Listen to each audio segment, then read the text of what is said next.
Hey there everybody, Milk Knight here, and welcome to Gravity Rush 2, where we're going to continue from where we left off. I'm hoping for a longer session this time, because the session I did last time was not very long. It was about an hour and 13 minutes roughly. Hoping for a longer session this time. I do feel more refreshed and rested up, so we should be good to go. So the question is, what are we doing? Well, we are going to go to the info points and talk to them. And then we'll head over to the first side mission that we have and partake in it.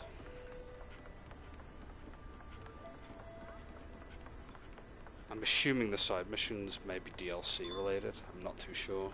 Unless there's side missions that are on the inbuilt main game itself.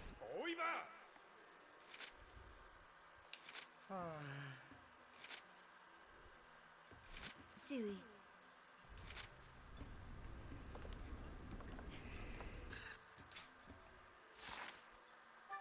I gotta remember there's a shortcut button for the map now. So yeah, the information stuff is just literally just that. It's little conversations that either build up the world and the lore a little bit. Also adds a little bit of depth to some of the NPCs that you see.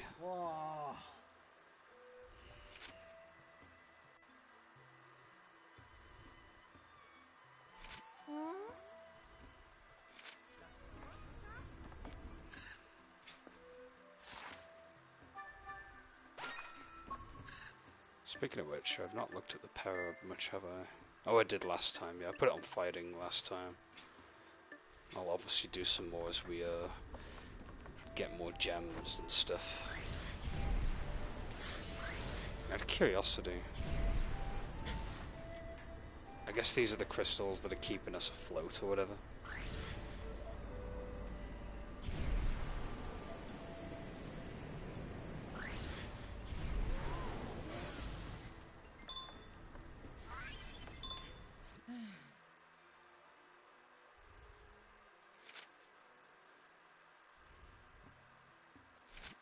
Rot gut.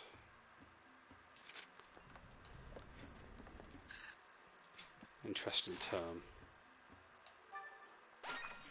They do usually say that drink is mind rotter rather than gut rotter, but whatever's in it, I guess.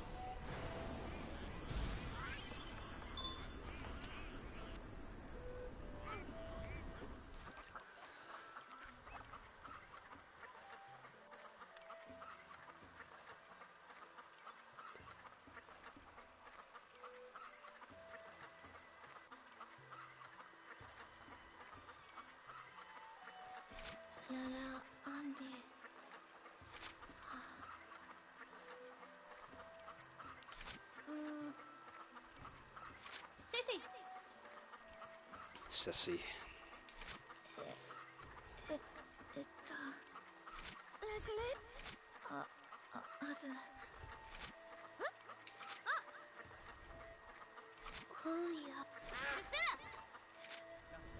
I gotta go and capture a goose, I guess. Or, no, a duck.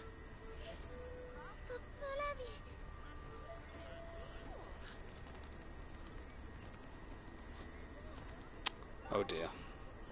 Let's go catch him.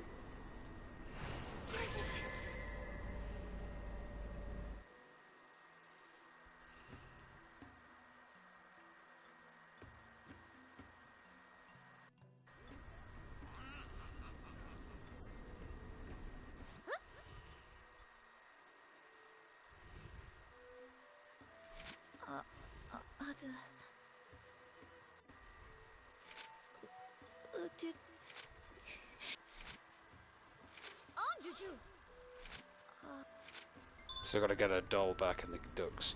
Search for 6 missing ducks by looking around for the settlement. Keep your ears open if you hear a duck, search the vicinity. Well, we're obviously gonna hear one because there's one inside there. I think I hear a duck.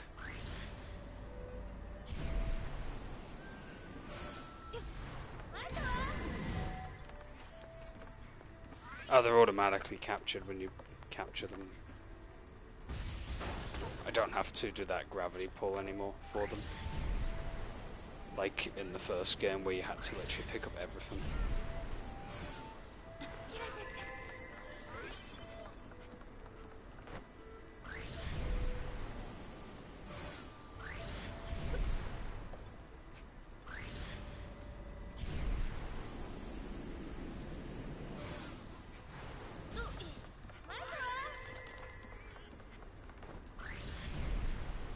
Just kind of guessing where they could be.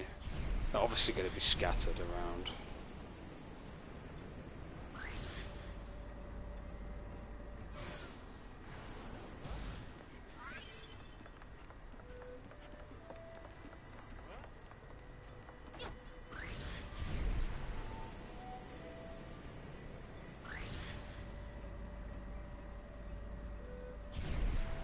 Okay, they're obviously not in that vicinity.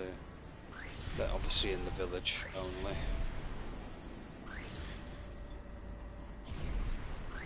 I hear a duck. Oh, here he is.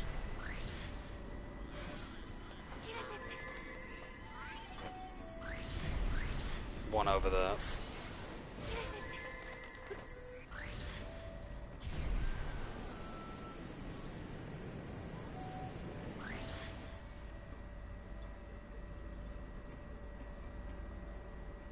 Just gotta find this last duck.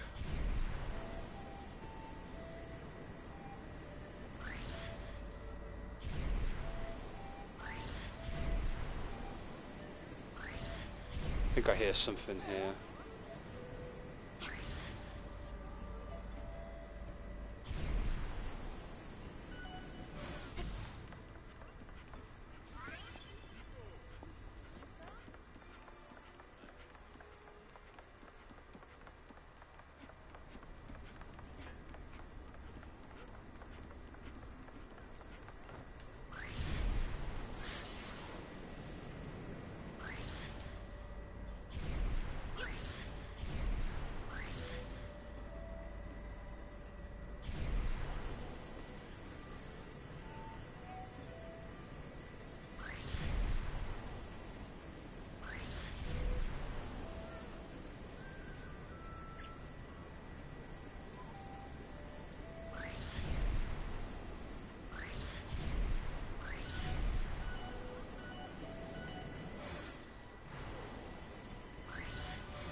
Yeah, I definitely don't see the last duck anywhere. Maybe it's event activated. Maybe I gotta go and speak to Ceci.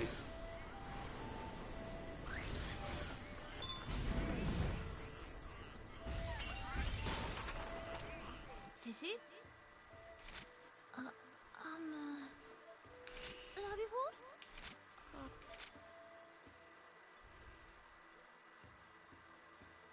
Windmill.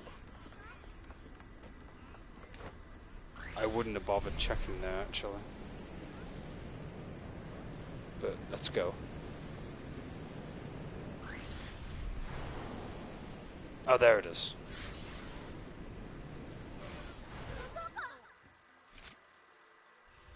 And that one had Angel.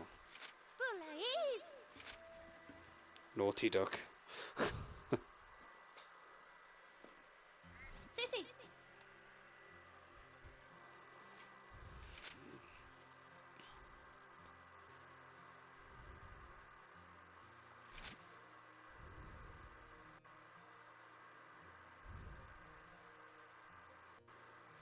Everetta.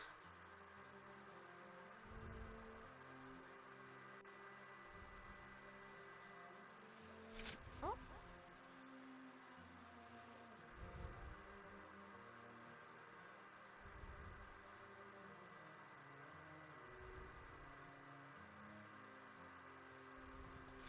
You brave.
Deemed all done.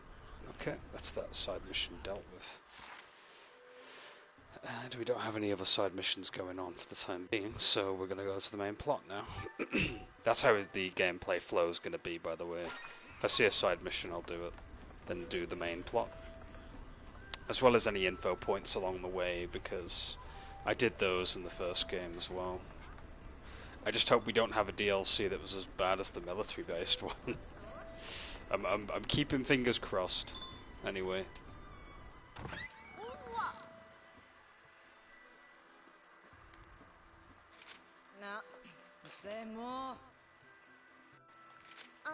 Phi y block.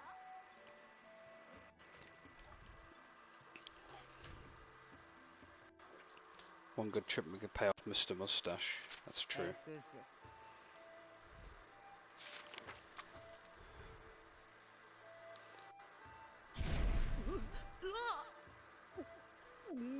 Let's see you do that.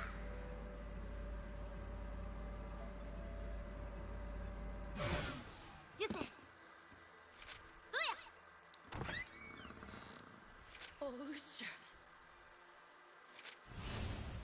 Hooray! Trial and passage.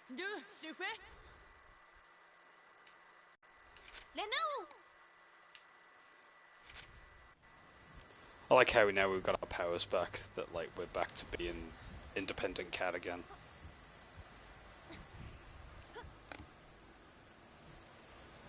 That was my first fear, like when we were doing the whole powerless thing. I was like, I hope they don't drag this on for like 3-4 acts or something. But no, they were pretty quick about it, thankfully. I hate it when games do that, when they strip you of your abilities, and then it takes forever to even get back to where you were originally. That's one of the reasons why I didn't really like the Lords of Shadow sequel from Castlevania. I mean, you're playing as like Dracula and he's weak AF, and he only gets his better abilities and way till later. It's like all the good stuff that you could do, you know. The stealth in that game was terrible, by the way. The one good thing about Lord of Shadows 2 was the DLC.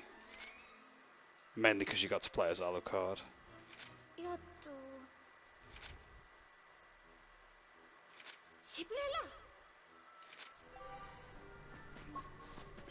Find a tablet.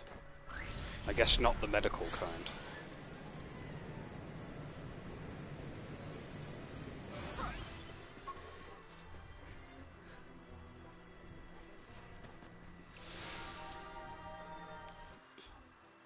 Very otherworldly looking.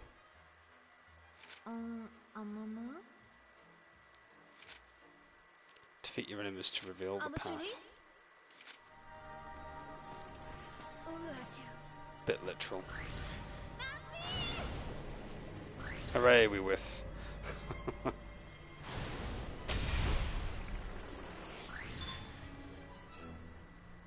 Throwing objects to the stasis field is the best way to attack fast enemies. It's also dangerous to wait too long in one place.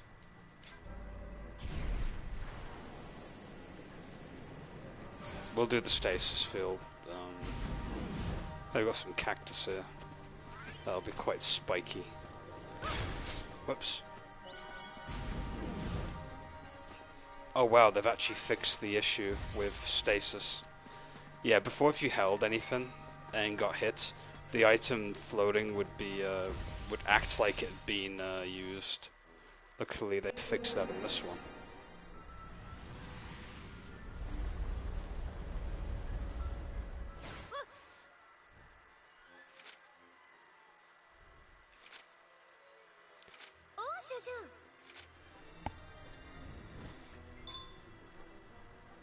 Stone tablets and guiding hands. Challenges are not always about defeating Nevi, you need to double check what the challenge is.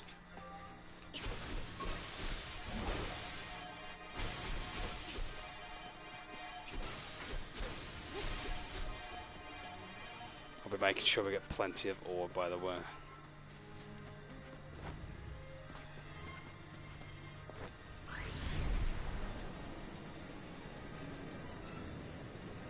Okay, next tablet. Mine all of the ore. simple enough.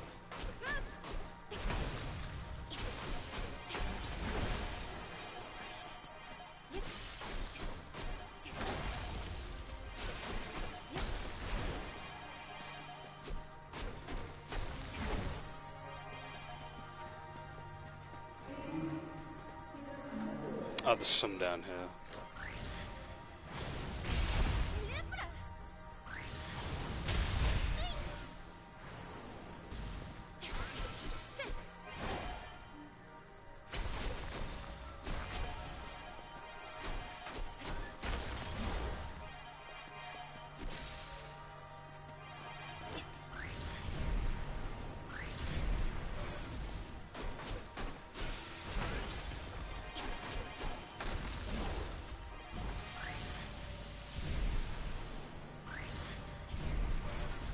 I guess that gas below us is poisonous.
Let's follow the droplets.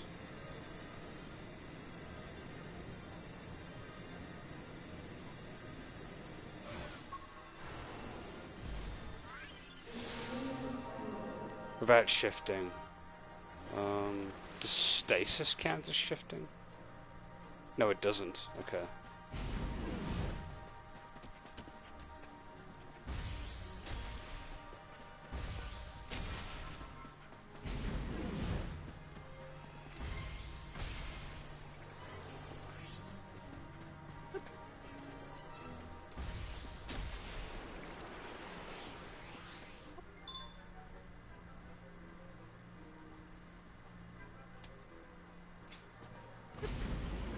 Yeah, stasis uses the gauge.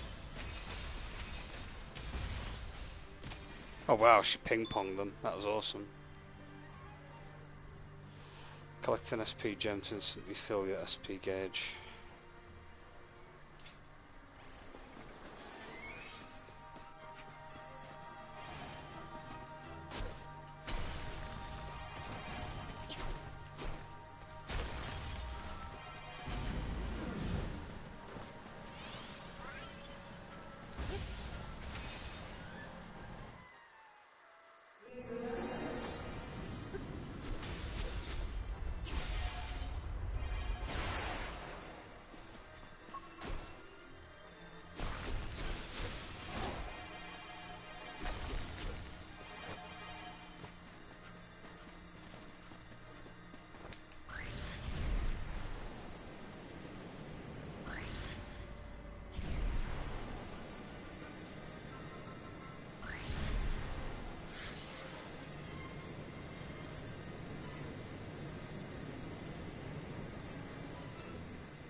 Okay, so what's the next objective? Defeat your enemies and beware the mist.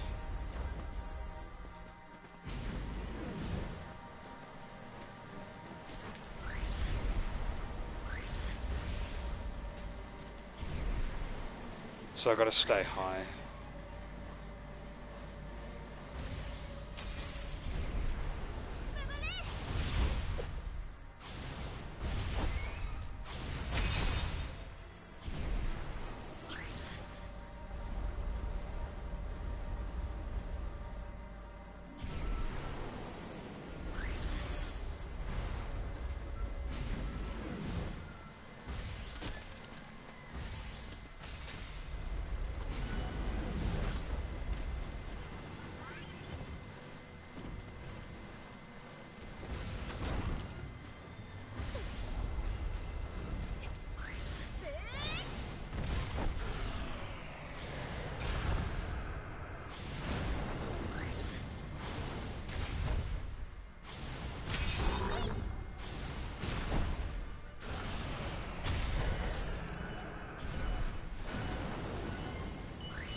Good thing there's some health crystals here.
Trying to get the one on the fist.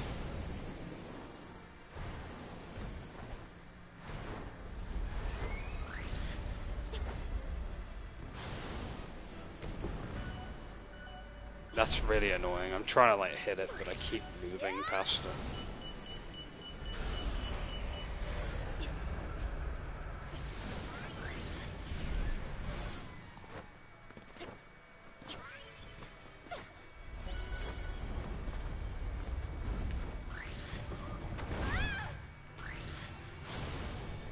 Moves too quick, that's the problem. If I get close to it, maybe. Nope, still got hit. Man, that fist stone was irritating. I had to like get it from a different angle. Bit obnoxious.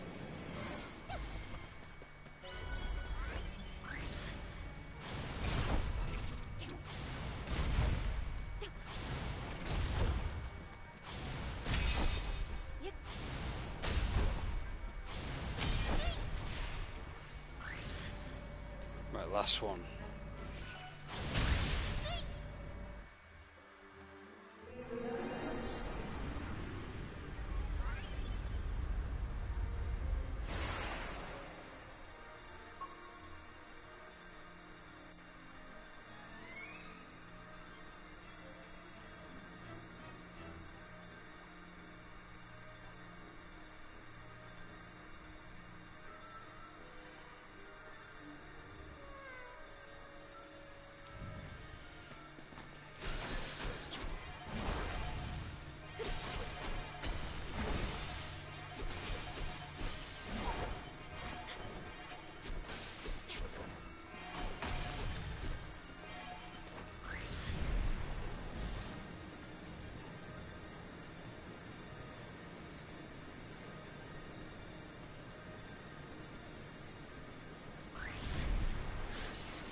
Seven spiked things.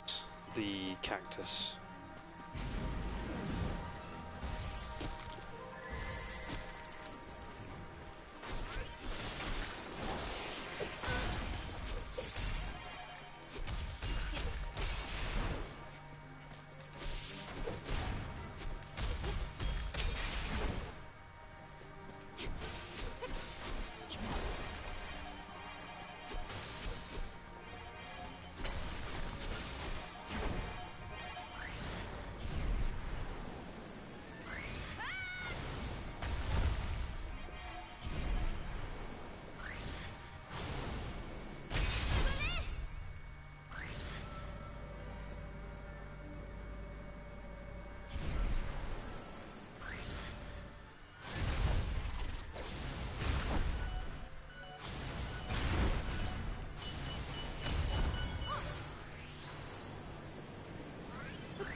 Yeah, it looks like the enemies are going to keep respawning. It's supposed to add to the challenge factor, I guess. Well, let's get to it. And get these spiky things done with.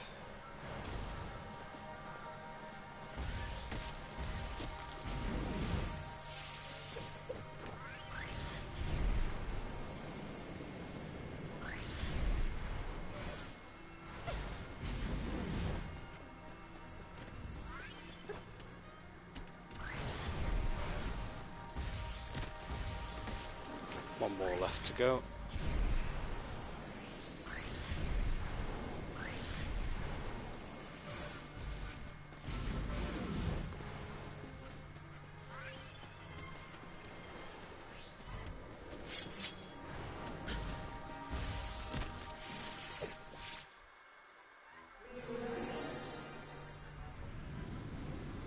Now all the enemies have despawned, that's good.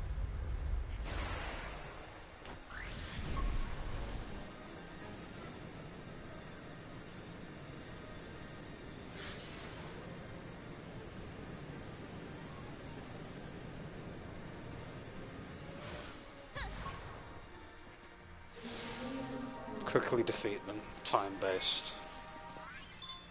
And we get to do a special move.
Couldn't do it in time. The game wouldn't lock on properly. I don't know why.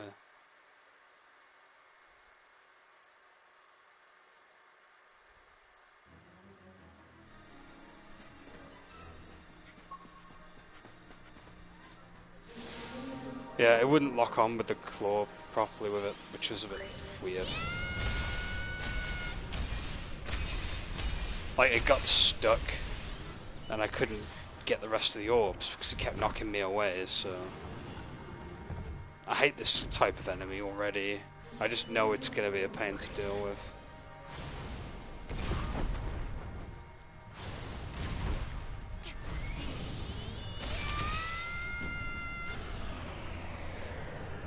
Yeah, the problem is you get stuck, like...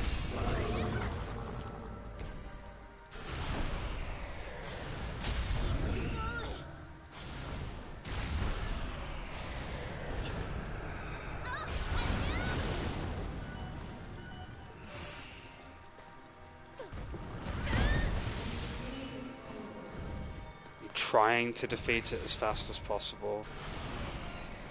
Except, like, the targeting's being really annoying. Yeah, this is kind of bad, not gonna lie. I'm probably gonna have to do Spiral Claw over and over and over again until I do it. Ugh, I hate stuff like this.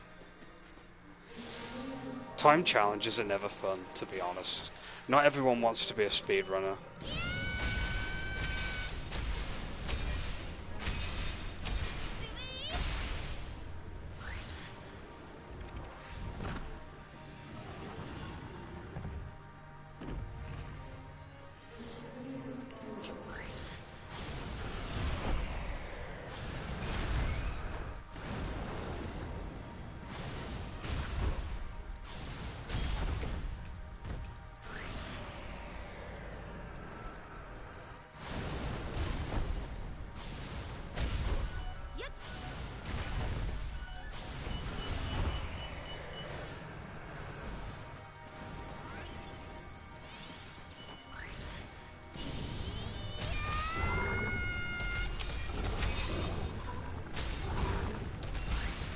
About time, jeez.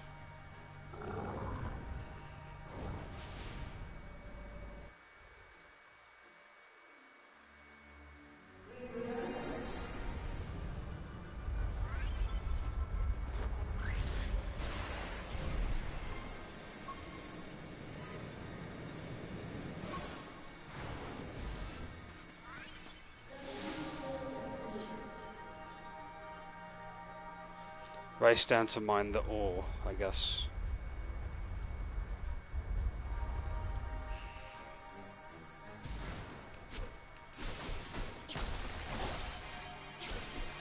Well, like I said, race down. So the further I go down, the better.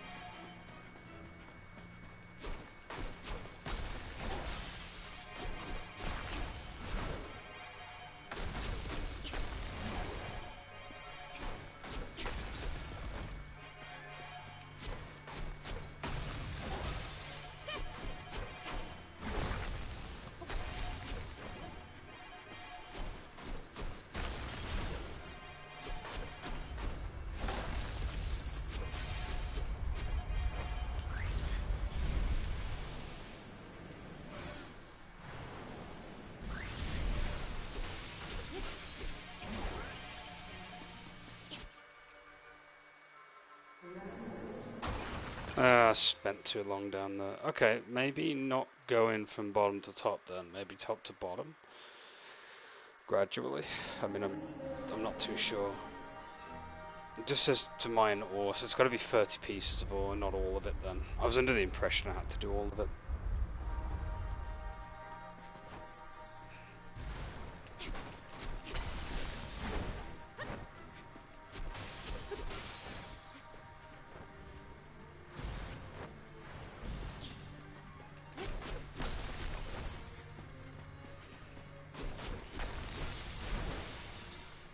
The devs have been clever here.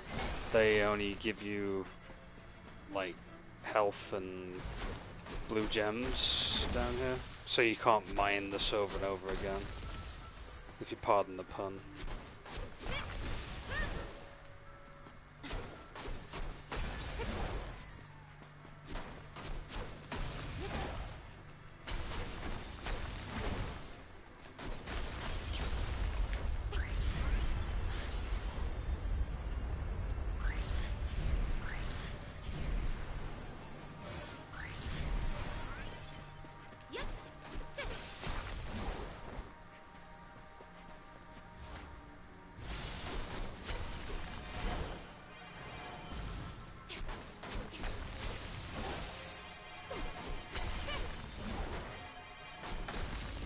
There we go. That wasn't terrible, just have to make sure you don't stick around too long.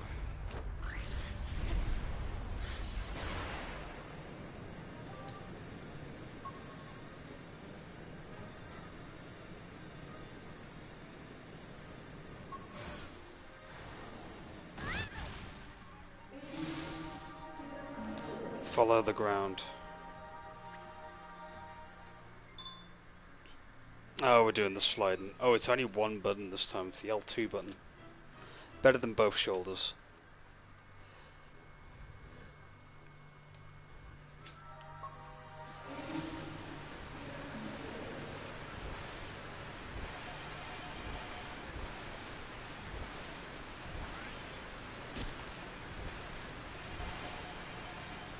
Sliding feels a lot more firmer this time and less loose.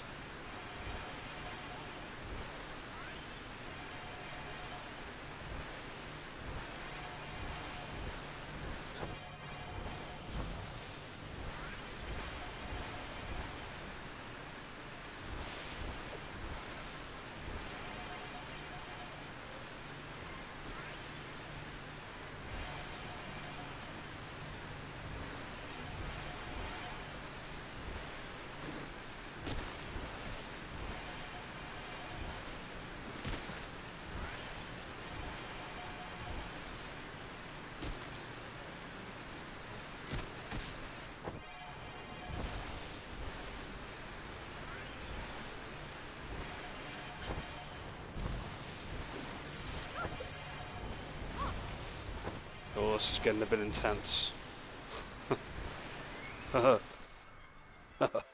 We did it though.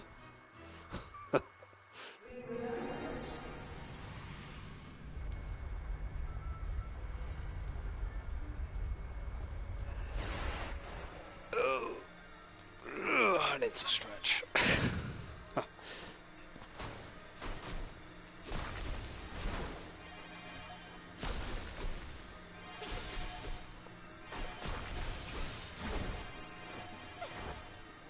Whoops. Keep falling off the map, I don't mean to.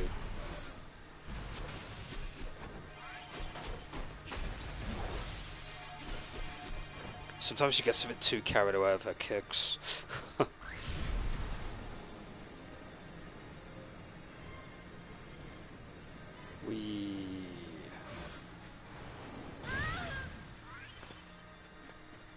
I'm not going any further until I get all these gems. I'd be a madman to like not have a ton of them, especially with upgrades.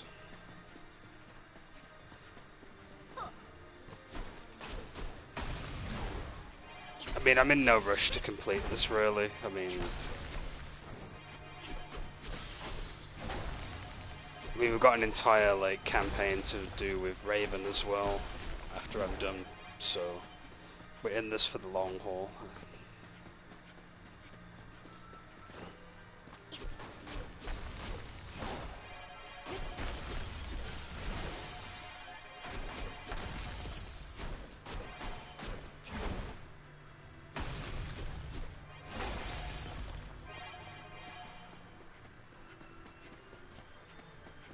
I have a feeling there's going to be a boss fight here.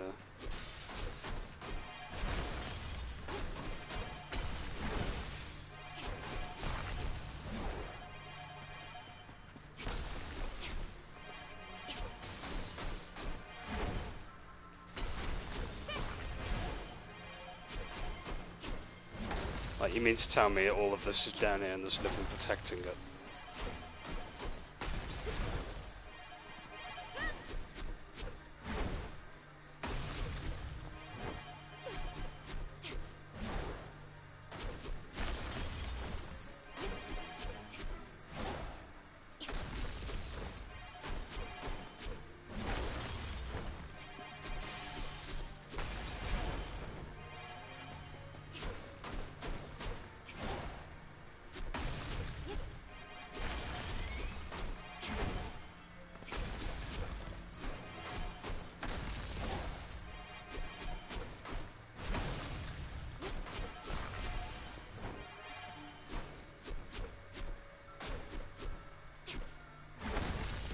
Yeah, the hit detection on the kicks are seem to be a little inconsistent sometimes when it comes to getting the orbs.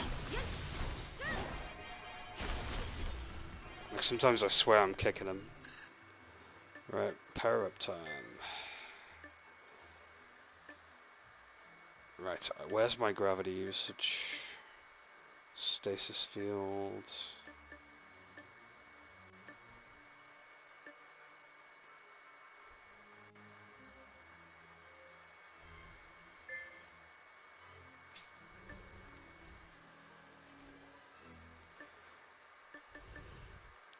Evasion, gravity slide, there we go.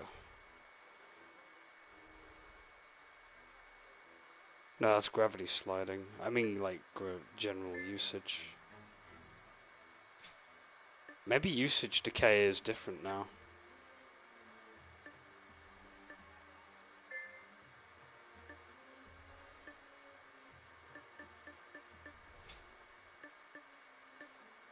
Well, I'll pair up my gravity kick then, I guess.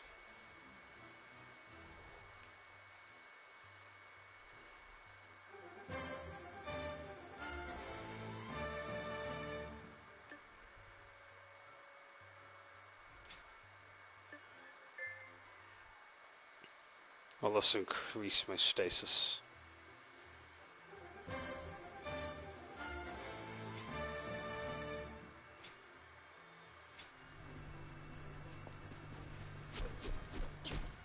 Yep, told you. You can't tell me that there's something down here that was not protecting all of this.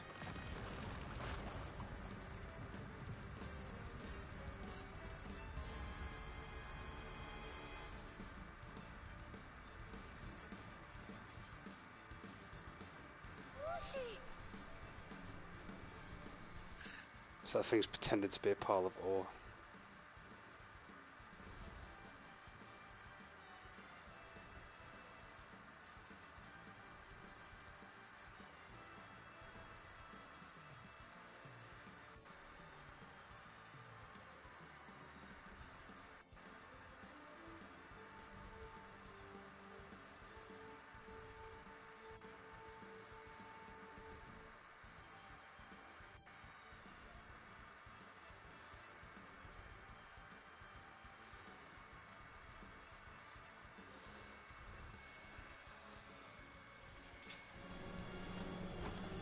Giant Nevi.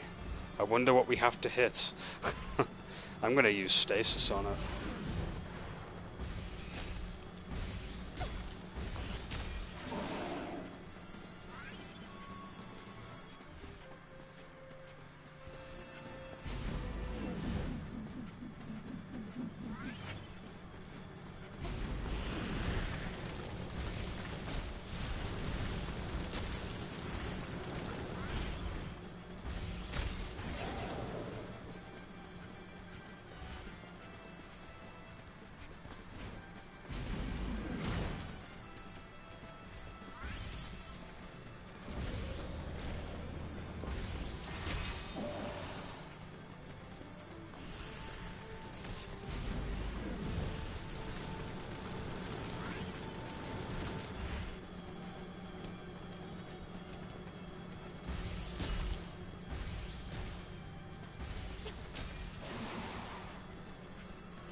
Starting to enjoy using the stasis a bit more.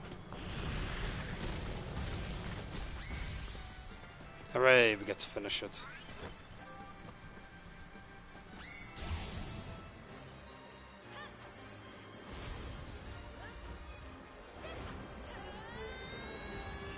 Gonna spiral that thing out of existence.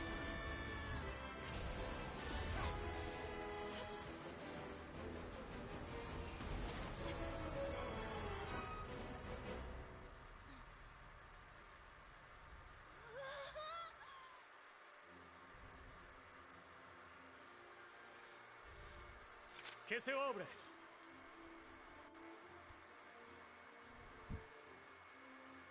La cookies. Hein? Du gogo? Did that?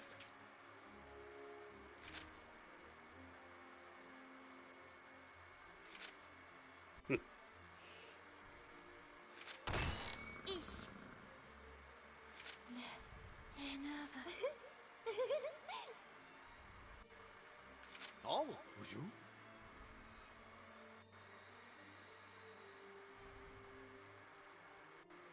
They're not blood related. Ah. Masha adoucissant et tout. Viglin c'est moi. Pesquins betray. Passe la choutou. I'm assuming they were talking about Vogo and the other dude with the whip.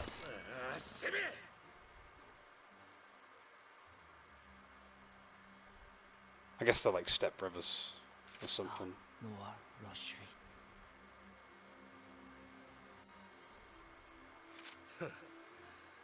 Avec du pour.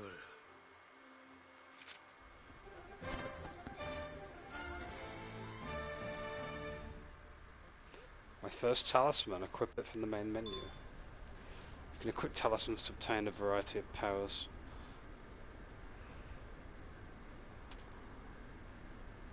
Cat usually finds talismans while mining gravity ore.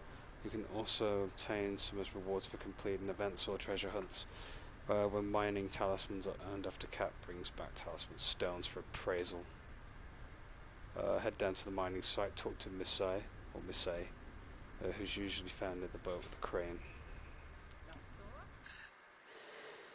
Oh boy, talisman tutorial. What's this one going to do? Increase our health by 5%. I was joking too. There it is. Okay, fair enough.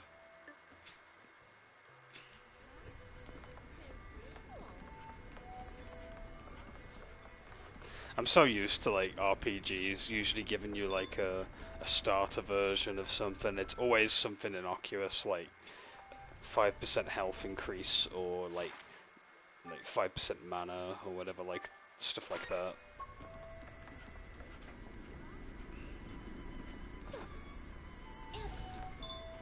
Like it's such a common staple.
Roger. Whoa.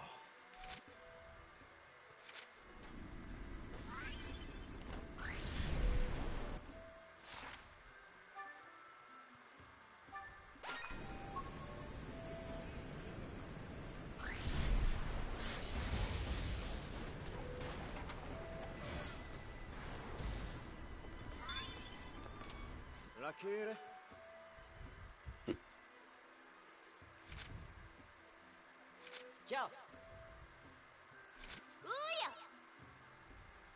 Yeah, you go do it, Sid.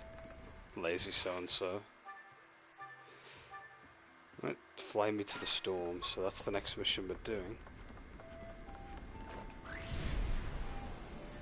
Let's drop on down. Oh hey man, how's it going? You're just in time. I've like not long started Gravity Rush 2. I'm playing through it right now. It's actually fun. I think I'm starting to like this game a bit more than the first one, weirdly enough. I mean, don't get me wrong, the first one's great, but I don't know, I'm starting to like the layout of this game a bit more.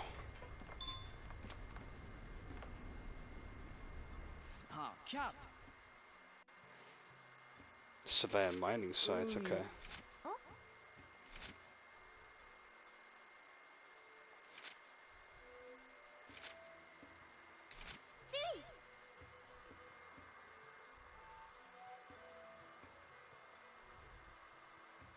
Yeah, Revengeance is really good. Mainly because of the memes, but it gets better with age.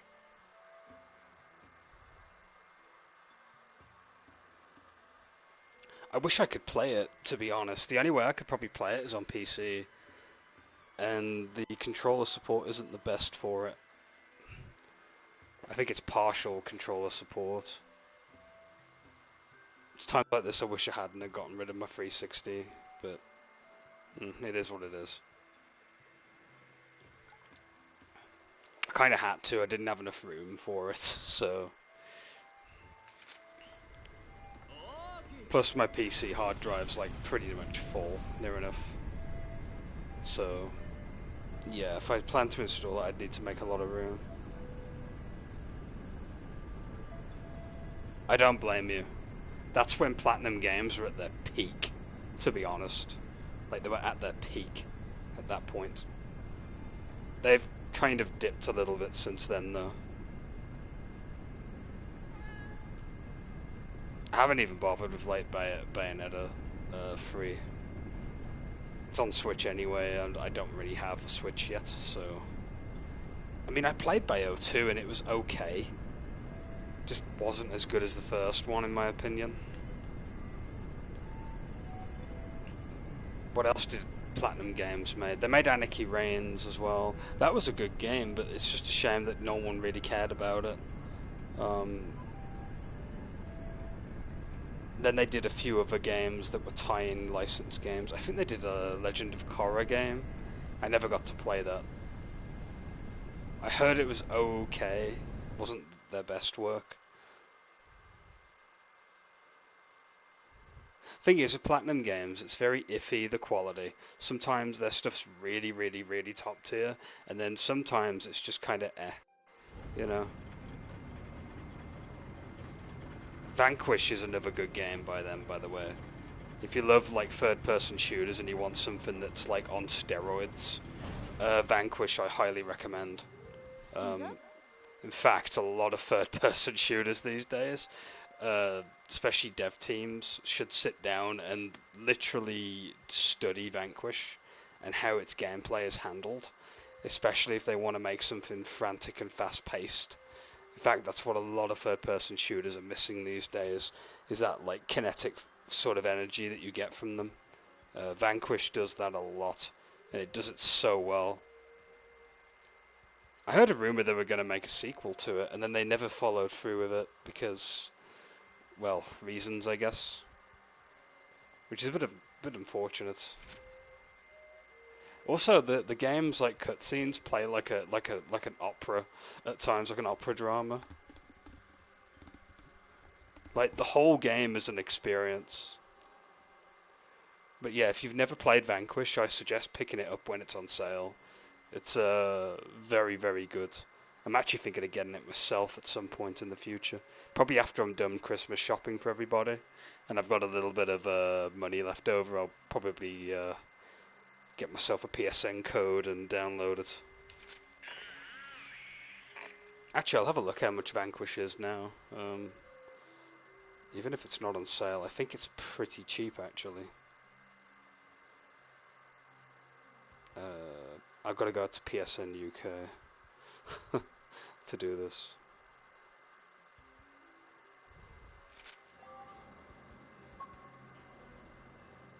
20 quid, that ain't bad actually.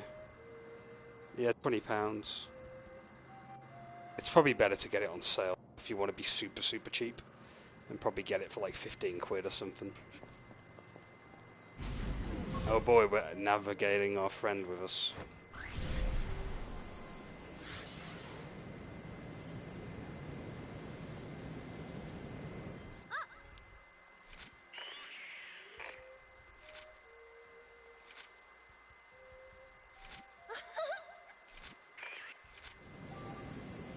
Okay, I'll make sure our friend is over here.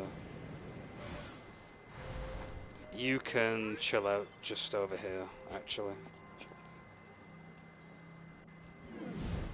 You can chill out there. There's no scarabs for him to worry about, or Nevi.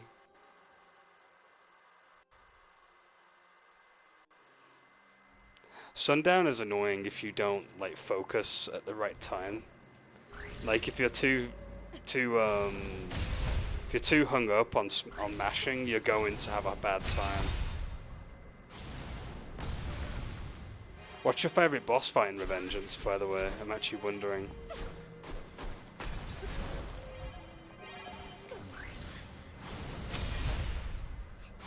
I've got a feeling you're going to say Armstrong because of the memes.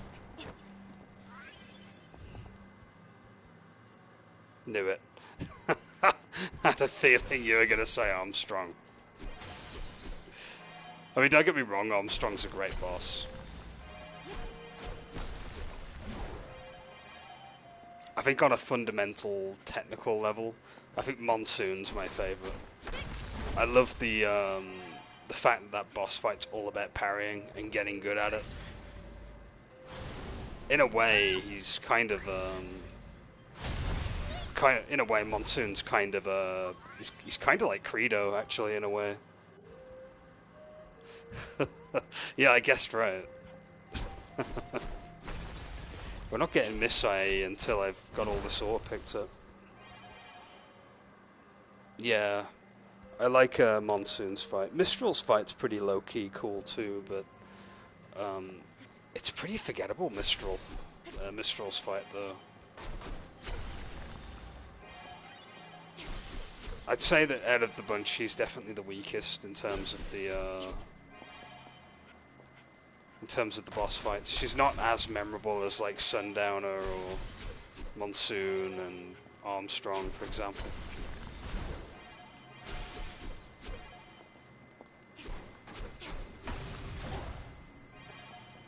And Sam, let's not even forget about Sam. Sam is like, I was gonna say Sam would have been a good choice too. Lots of people love Sam's boss fight because of the entire arc revolving around that fight, and as well as the lyrics being part of Sam's characterization, which is genius as well. Like, not many games I've ever come across have done such storytelling in such a short amount of time and add to Sam's character like that. And then the DLC came out, and then the DLC was amazing. I loved Sam's DLC in Metal Gear Rising.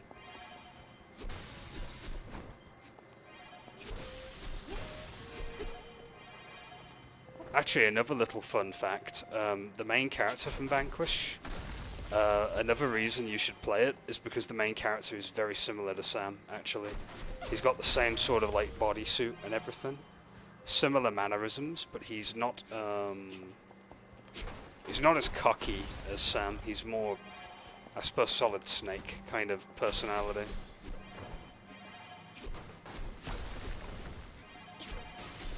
In a way, he's kind of like a prototype of Sam, in a sense. Yeah, that's why Vanquish is so good, because it's kind of, in a way, there's a lot of stuff in there that you would end up kind of seeing later in MGR, really. Even the fast-paced feel of the game, you could put them side by side, and you'd get the same kind of vibe from both of them.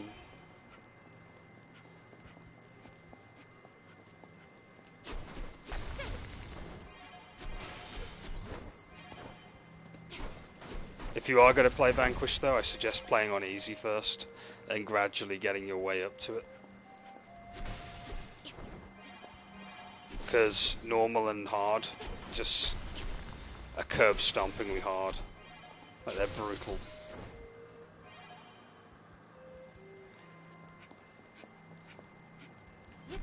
You watch, I'm going to play Vanquish eventually, and I'm going to be, like, moaning because I'm an old man and my reflexes are not as good as they used to be. I'll have to, like, try hard when I play it. Like, have no distractions, by which I mean not looking at my phone in between intervals. Because that's one of the things why my attention's pretty bad sometimes. I do tend to, like, look at my phone here and there.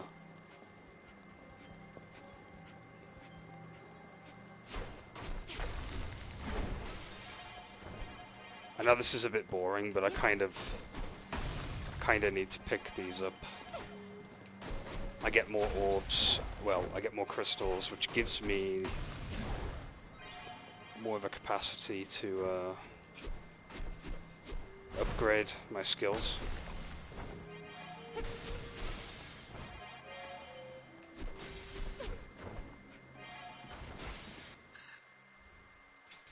Oh wait, I'm only getting 40. I can't farm them here.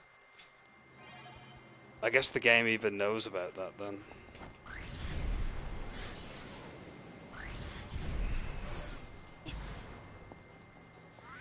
Here was me being clever. The devs really did think of everything, didn't they?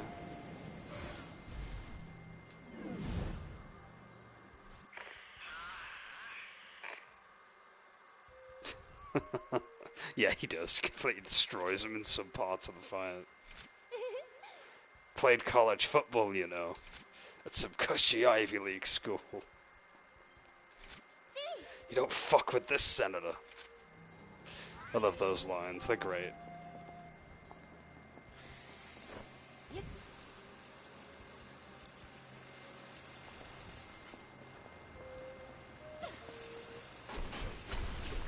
Okay, now I can collect more gems.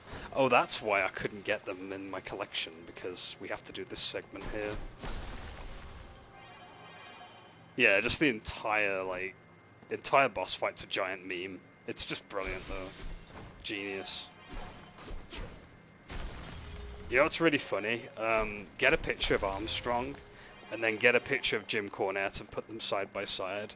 Armstrong just looks like a very butch and very beefy-looking Jim Cornette. In fact, that was the first thing I thought of when I saw him. I was like, that's the wrestling dude, Jim Cornette. Looks just like him.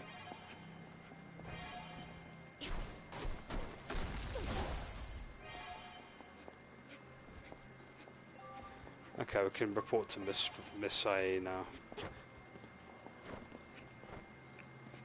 Here we go, we got your orbs. Friender.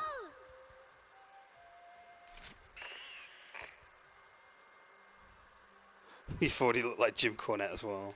I'm surprised you know who Jim Cornette is, to be honest.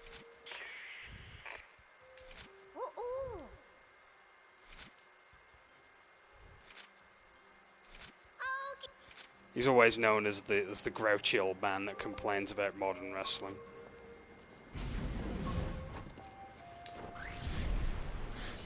Let's get ourselves up here. This game is so much fun.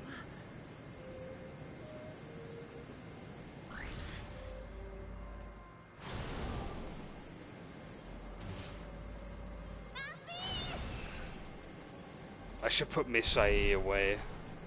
I don't want him getting hurt, so just over here will do it for him.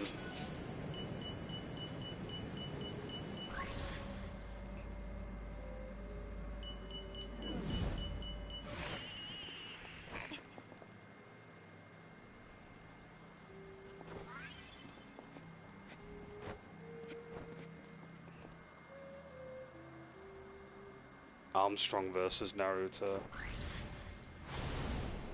Oh come on! We all know the tailed beast would just make light work of that.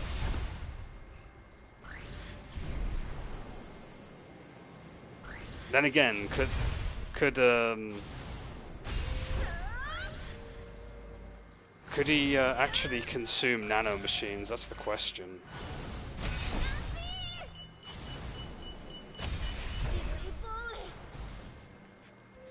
Like, I wonder what the ramifications of the tailed beast eating nano machines would be.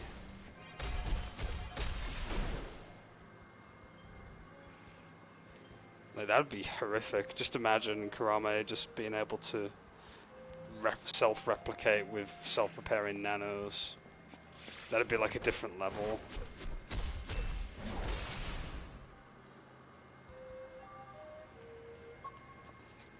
Have we got all of these off now? Wait, there's one more. I need to get rid of him. He'll cause problems, so we need to get rid of...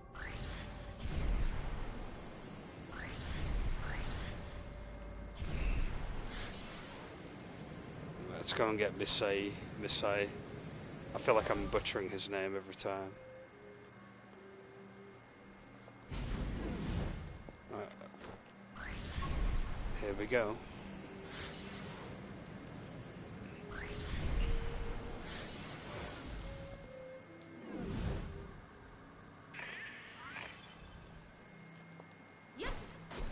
Speaking of Naruto, I've got to play Shinobi Strikers again, to be honest. I've played a little bit of it, and I do want to stream it again.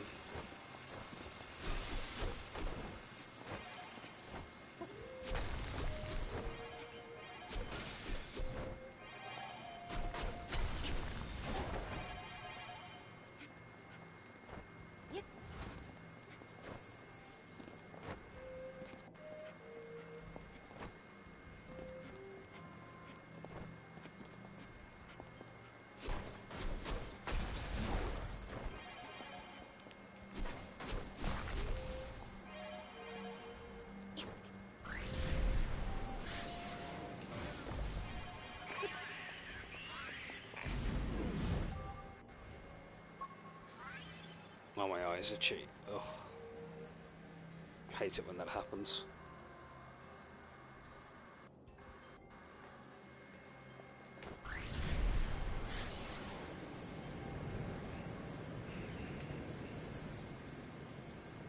That looks a little bit like the ship in the first game, actually, that the kids got on, except way bigger. There's no scarabs here, or Nevi.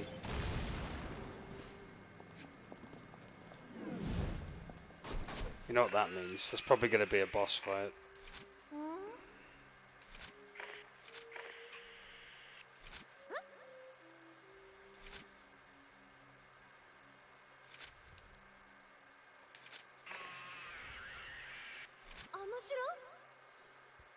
Oh, I see what he's doing. I guess he kind of likes her.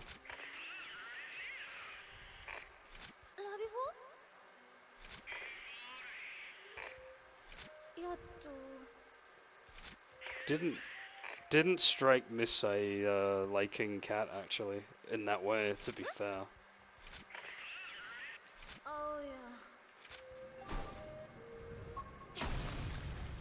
I was gonna say I don't know how Cid'd feel about that. Then again, Cid's more of a good friend, if anything else. I mean, it's not really implied that there's anything going on between them.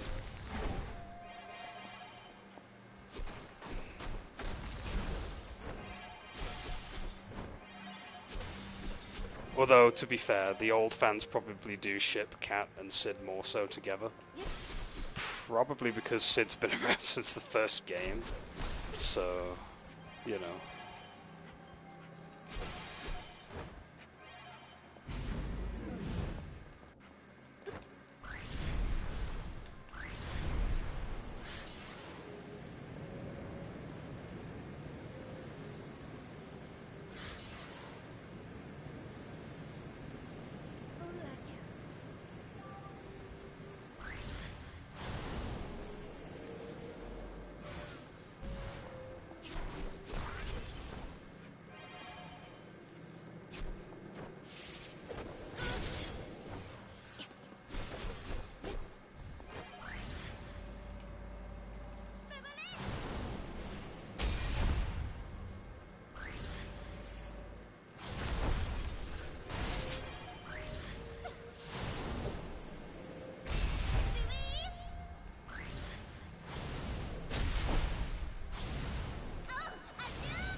So I was trying to get all these orbs that I can grab. Or gems, I should say.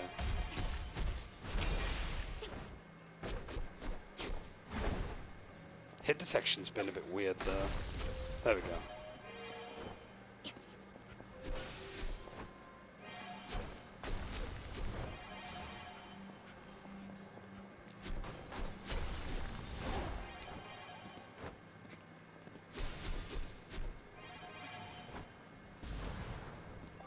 Oh, the enemy's disappeared. I just had to worry about mining by the looks of it. Oh no, that doesn't sound good.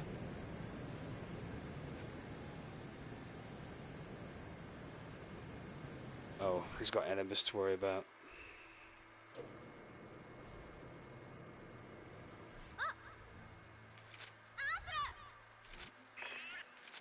Wouldn't it be easy to just pick him up and move him? Oh well, whatever.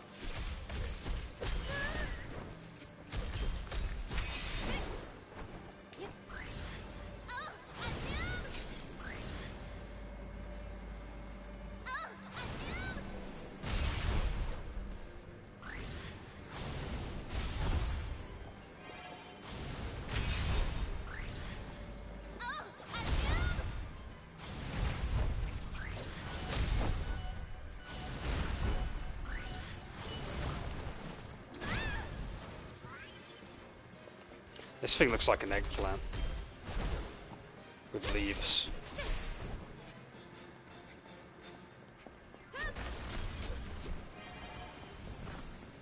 Well, camera was being a bit weird there.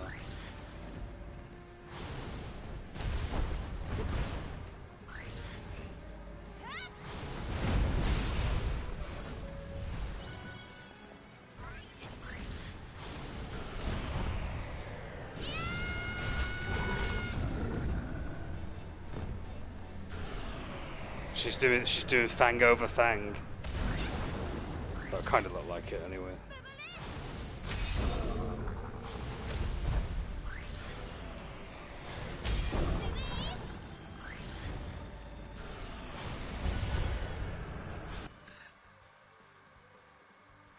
Can't fret over every egg. Yeah, such a great line.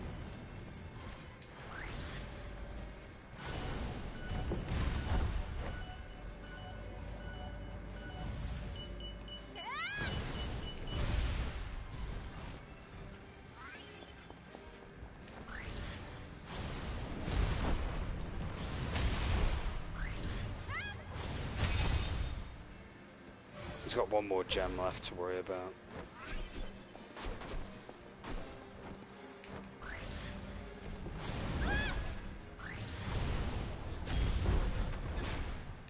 Man, this thing is so obnoxious to deal with.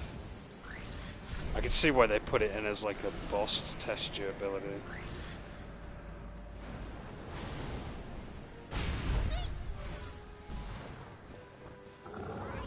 Down you go.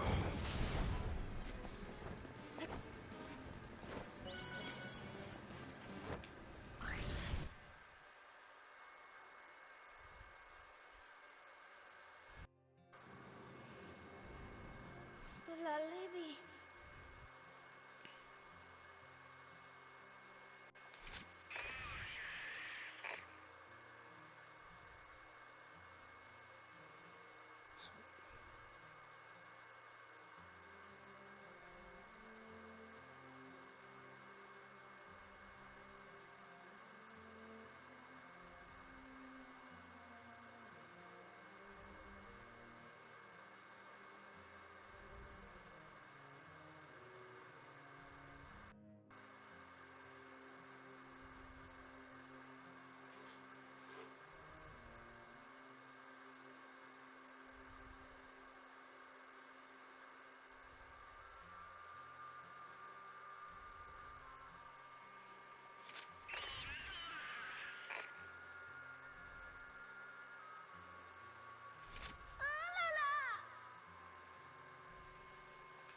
Yatto.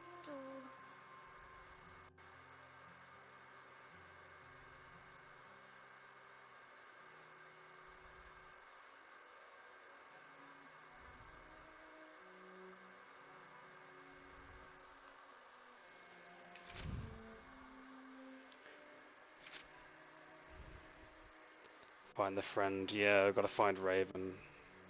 See how she is. Even though she kind of hated us in the first game, but we kind of become frenemies at the end of it. Mizu? You know? Spoilers for Gravity Rush 1.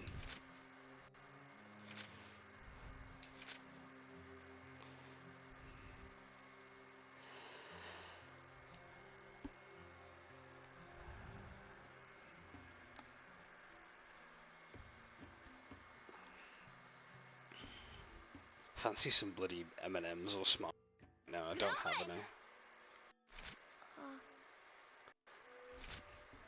Mind you, I'd only regret if I was to be eating them. I'd have like spots galore the next day. I'd break out pretty easily.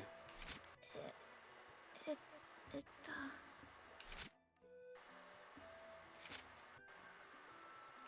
無情？おう。どうじゃ？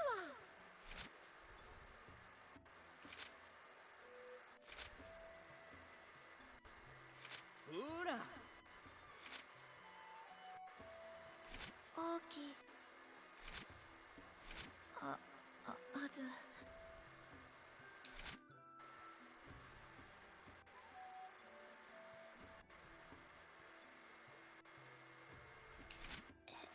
エブプール。 Why do I get the feeling her and him and Ceci are going to get together?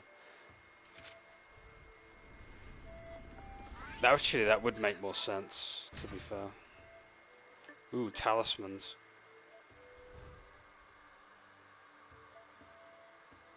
I've got to stretch. Oh, man. Oh, God, I haven't done that in a while. Actually, I did do it during the mining, didn't I? So what are these talismans all about? Increase the maximum distance an object in stasis can be thrown. That could be useful. Okay, some of these can't be stacked for obvious reasons. Increases damage dealt by the sliding attack. Amount of energy required to perform gravity kick. So gravity usage now is mapped to the talisman thing rather than being an upgrade like the first game. Okay. Decrease the damage when taken in normal style when you're not shifting, I think.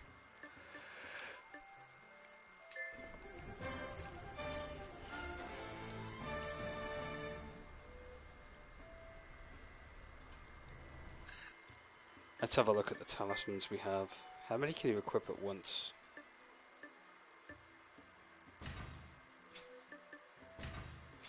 Right, they have to be in the shape of a symbol. Okay. Health increase is nice.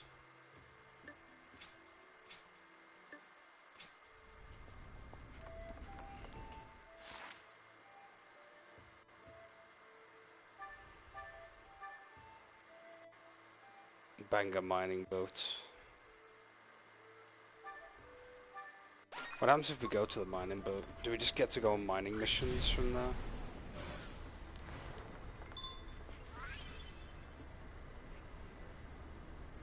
Yeah, so you can like gravity concentration. So there's no gravity concentration there, but the higher it is, the more. Got dry, typical ore. So I guess it's more of an opportunity to get more talismans and possibly more gems if you need it. You might as well push on with the main story. There's no side missions or info points to worry about at the moment.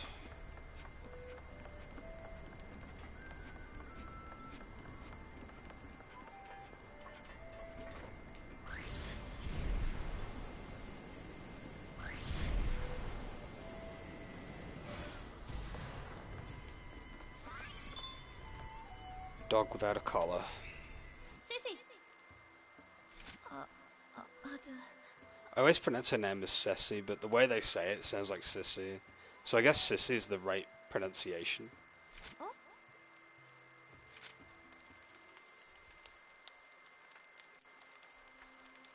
For Ose, the bang. Sava fish? Quattro?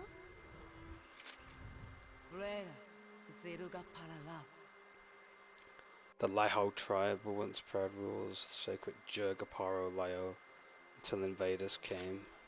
Dufe, Prague.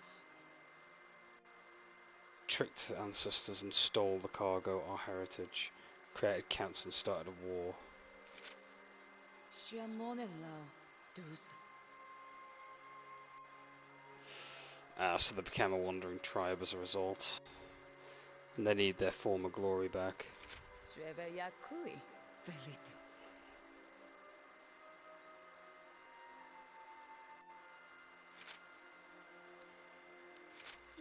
Raja.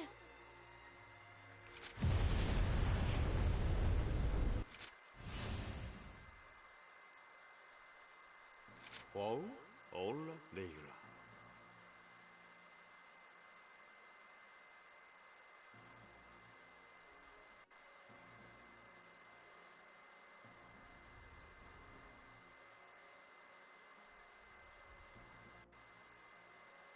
Wow, is Sid really gambling with this guy? Where? Did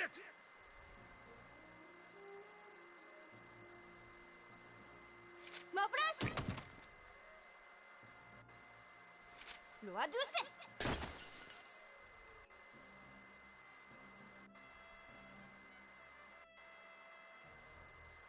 Vogo. Huh?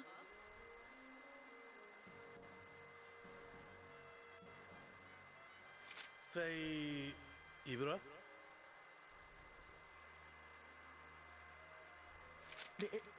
Leza.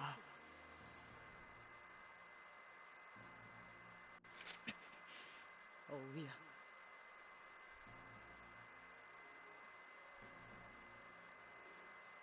So they literally had Messiah to spill the beans. That's pretty underhanded.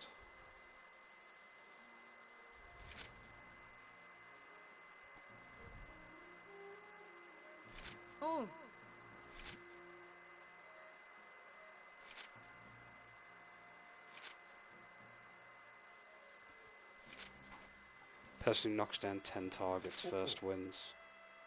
Best of 3. Hmm? Laugh.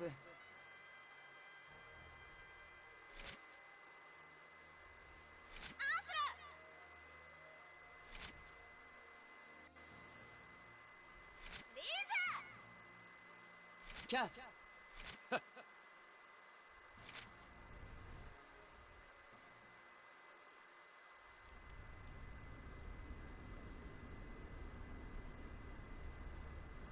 Mini game time. Budget Sasuke over here we got. Duduya. Dulce. Dira. Lina. Mete! Juice. Cat. June.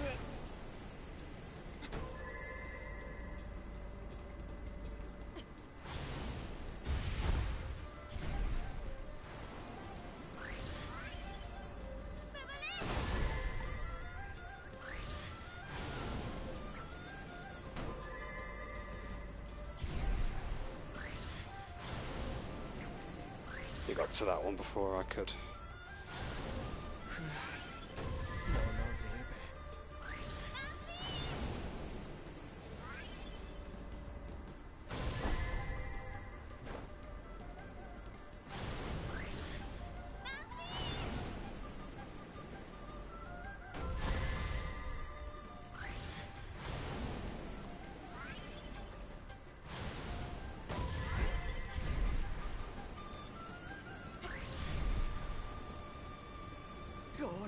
Cat. Du burde.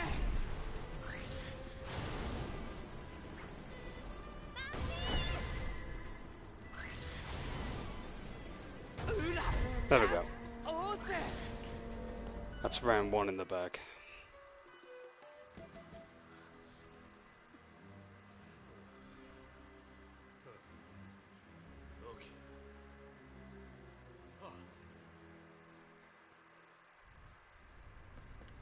Okay. Damedu! They've obviously got something planned. Dulce. Dira. Lina. Mete! Cat. Du burde.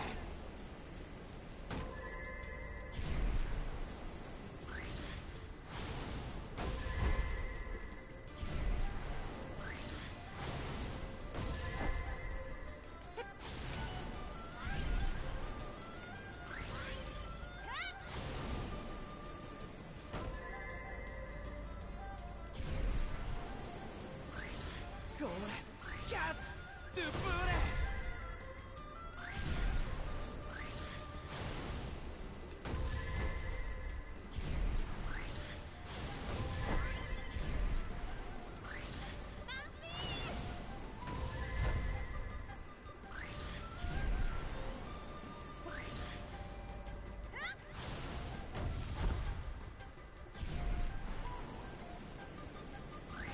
I have a feeling we can't hit the last one because they're cheating somehow.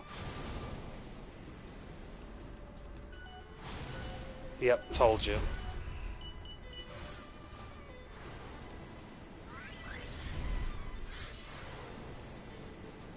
So this round's completely fixed.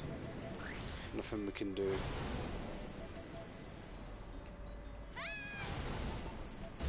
Artificial difficulty. Base. Achoo.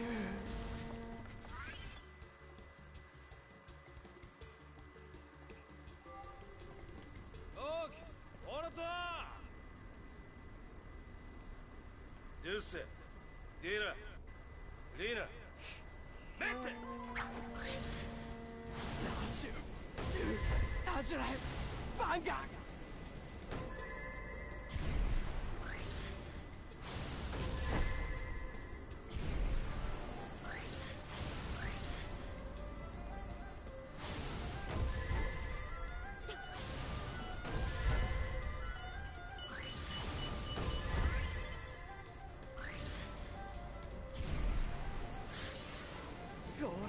Cat. Du burde.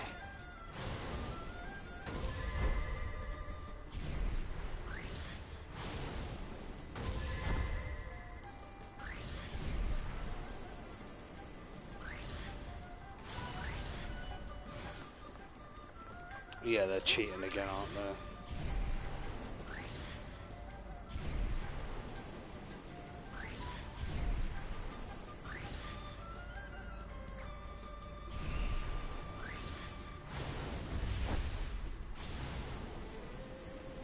Yeah, it doesn't matter how fast you move. Like, we're screwed pretty much. The game's like cheesing us.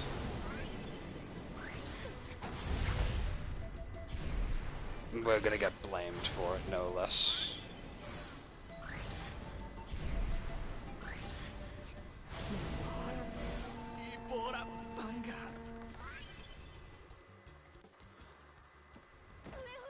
Why would Sid even make that wager anyway?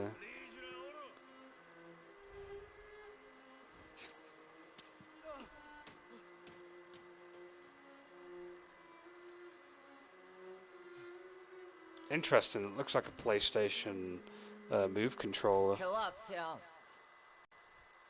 Oh, we actually realised that it's foul play. おいや Ave, c'est votre. Love. よし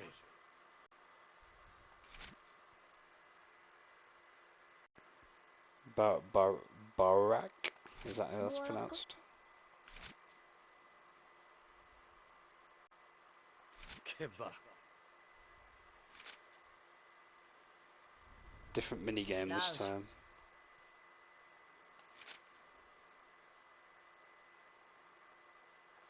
Cat. C'est.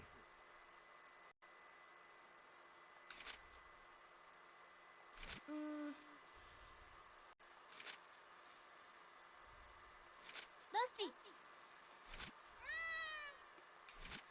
No shifting powers for us then. Competitor has 3 bells representing the harvest.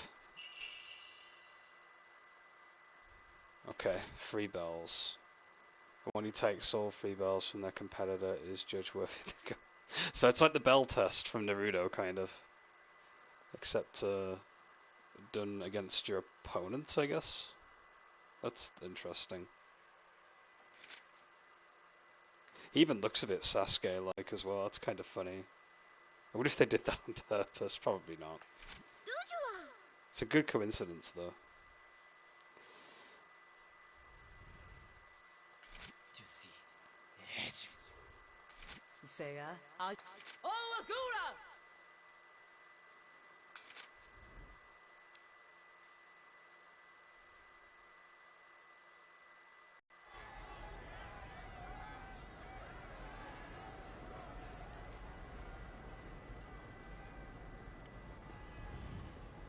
So have I just got to run up and kick him?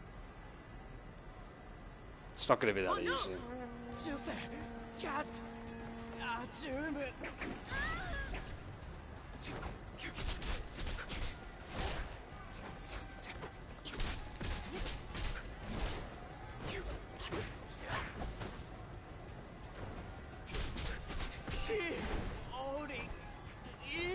Ryu. Cat.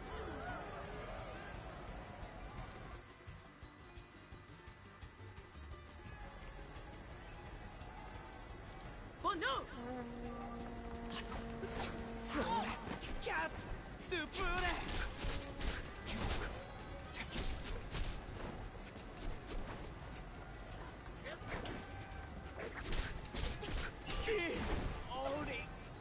Ryu. Cat. Trouncing him by the looks of it. I mean, I do have the game set to easy. Oh no! ウラキャットオーセ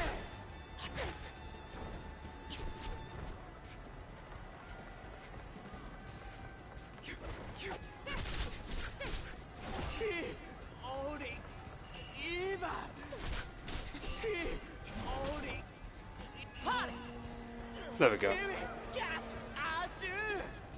Complete clean streak.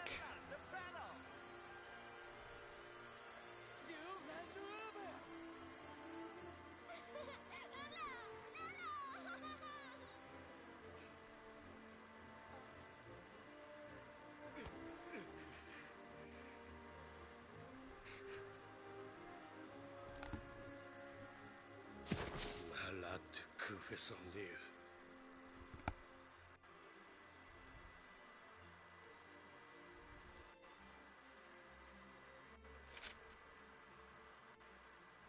Why?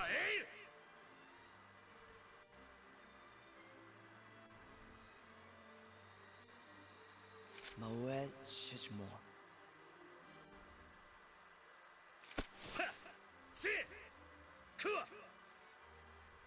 Bogo tire.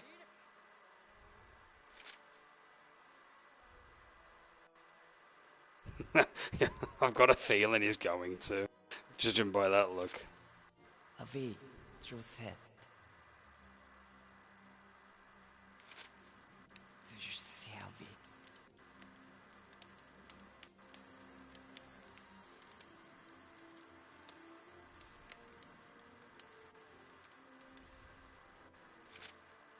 Ah, Noir Rochery.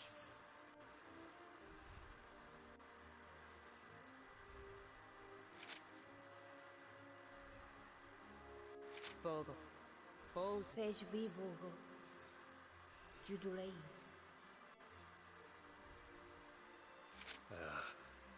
Eshalau ladu. Shijula nuen. Onseuma!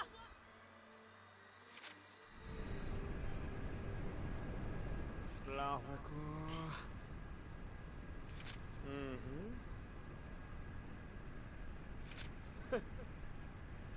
Yatto. Peso. Belto. Uju?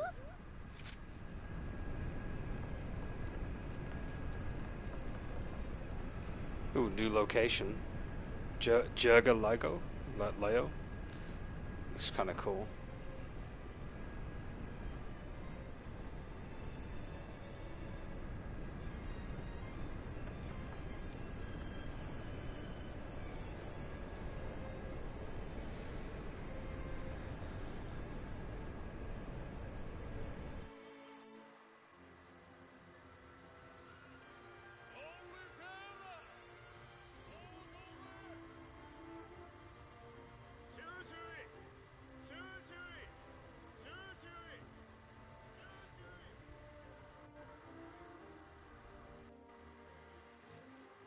Jurga Paraleo, Chapter 2. I'm probably just going to refer to this as Leo, to be honest. Yeah. Is that a camera?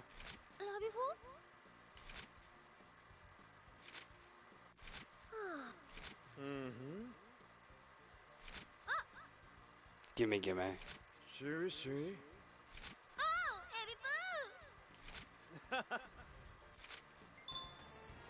Hooray, we've got the camera. You can now take photos. Oh, that's kind of cool. It's like a photo mode.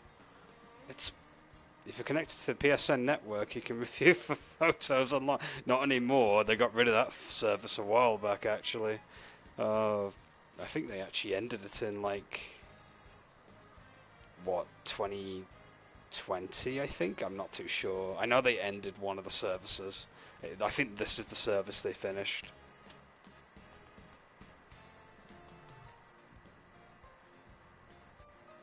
And special rewards with Dusty tokens. Not going to be able to because they ended the service a while ago. Oh well, it's fine.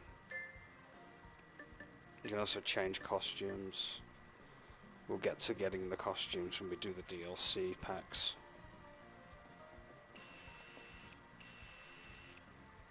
Tripod mode or selfie mode. Different filters apparently. I don't have any unlocked yet.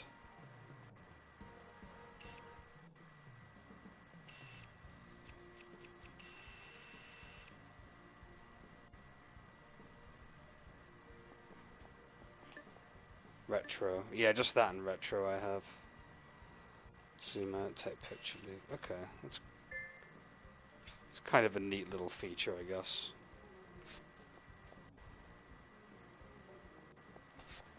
I'm probably not going to use the camera very much. It's even more useless now that the online service for this game's ended.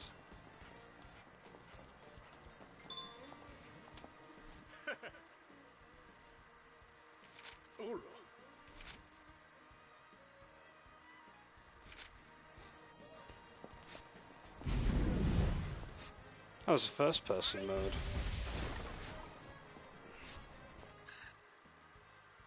Wait, did I just unlock a random outfit?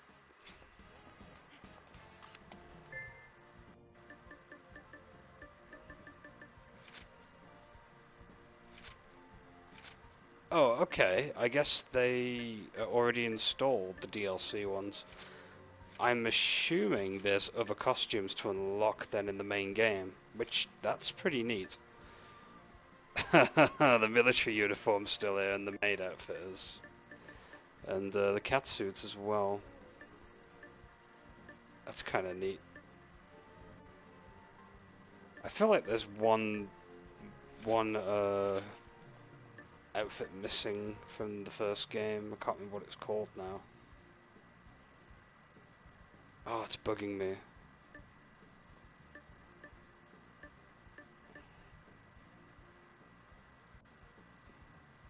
There's the maid, the military, the... Oh yeah, the schoolgirl outfit. That's the only outfit that's missing. I guess they didn't bother bringing it in. Or maybe you unlock it, who knows.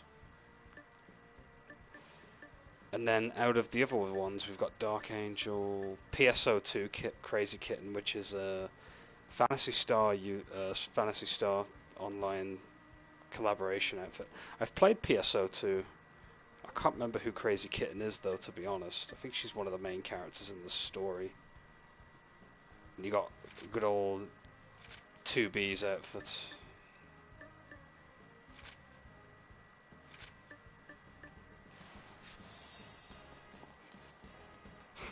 That looks so weird.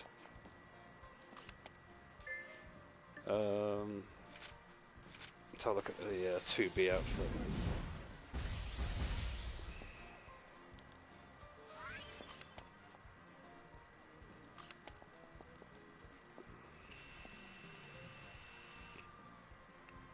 Yeah, it's pretty awesome.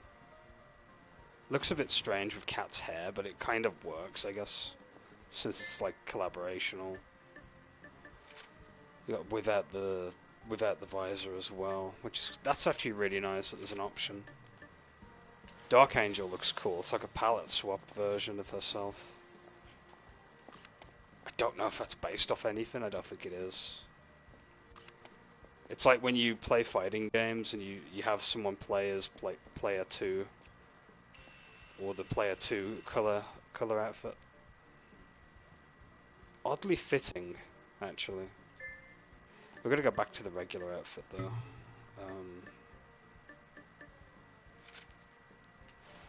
Reason is because I want to stay consistent. And if there's any other outfits we unlock along the way, I'll check them out. But I usually just keep Cat in her regular clothing. It's kind of iconic anyway.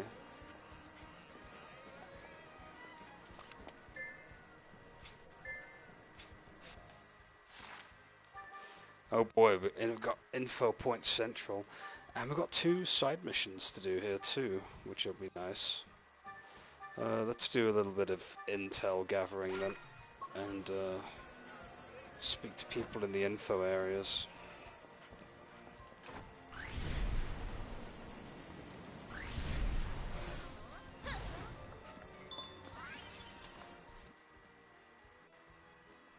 Okay.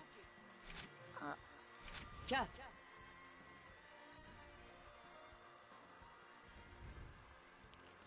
Don't go stirring up trouble. Can't make any promises about that. I like how she's like, trouble me. What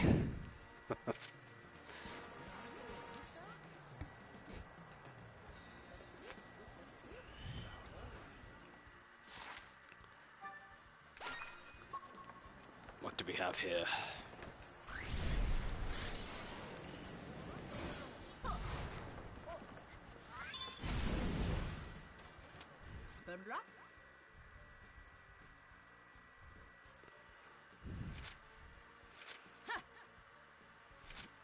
pleasure cruise.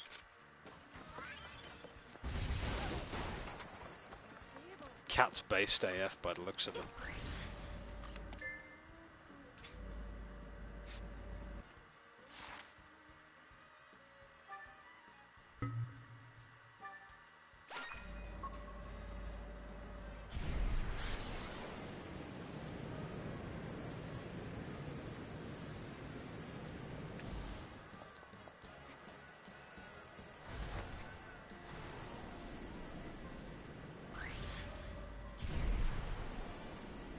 I like how bright this game is. It's a lot more of a... definitely a change in tone compared to the first one, which was kind of like dark and a little bit like... not as colourful, essentially. Like there's a bit more palette going on here.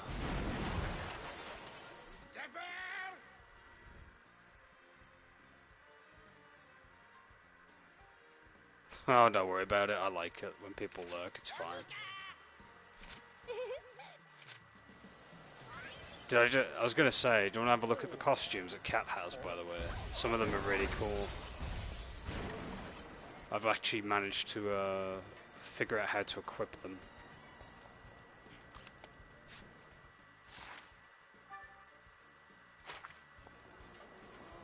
Unless you've already seen them. Whilst I was having a look around with them.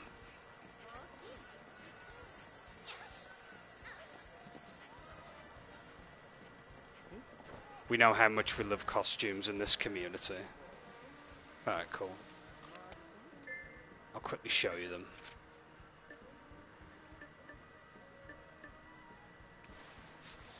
That's the military outfit. That's from the first game, by the way. Not too in love with this outfit, mainly because the mission behind it sucks absolute ass, especially in the first game.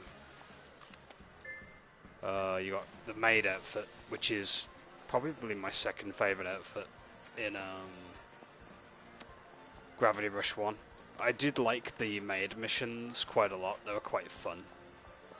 Bit short-lived, but most of the DLC in Gravity Rush 1 was kind of short. This is my favourite outfit, the cat suit. Her undercover gang outfit, basically. It's kind of fun to use. That was probably one of my favourite DLCs, actually, right next to the maid one and the school mission. A Dark Angel, which is it looks like a palette swap, I think. I don't know if it's based off of anything else. I don't recognise it. But she's got black hair and she looks kind of cool, I guess. PSO2, Crazy Kitten. That's literally a character from Phantasy Star Online 2. I'll probably remember what character it is when I log in later on it, to be honest. It's not New Genesis, that's for sure. And then this is the costume that everyone loves, the 2B costume from Nier Automata. I can see why, because it suits Cat really well, and plus her hair kind of matches. It's a bit too yellow, but like, you know, it works anyway.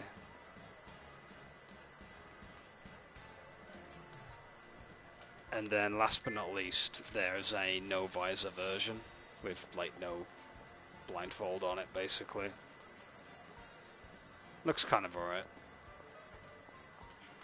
That's basically a lot for the costumes. The rest I've got to unlock. In total, 1, 2, 3, 4, 5, 6, 7, 8, 9 costumes to unlock in the main game.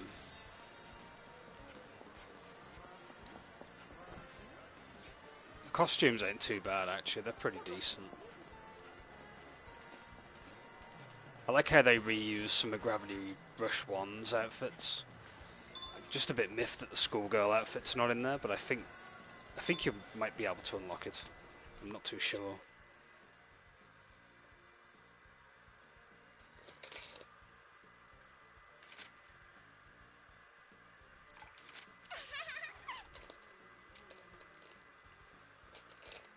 Also, I'm wondering, do costumes affect your conversation? Like, do they change your portrait? Let me check that real quick. I'm just gonna pick one of the outfits from the first game, and then we're gonna go and talk to someone, and then see if it affects anything. Because sometimes it would change the portrait. Don't know if it does it in 2. Let's find out. Probably the only time I'm gonna use the outfits, really. I love the tail physics, by the way. Boo! No, they don't change the portrait. Oh, I guess that would be too much work, really. Oh well, it's fine. I like it when games do that, when you switch outfits and it actually does, like, stay consistent. It's very rare you find games like that these days, though.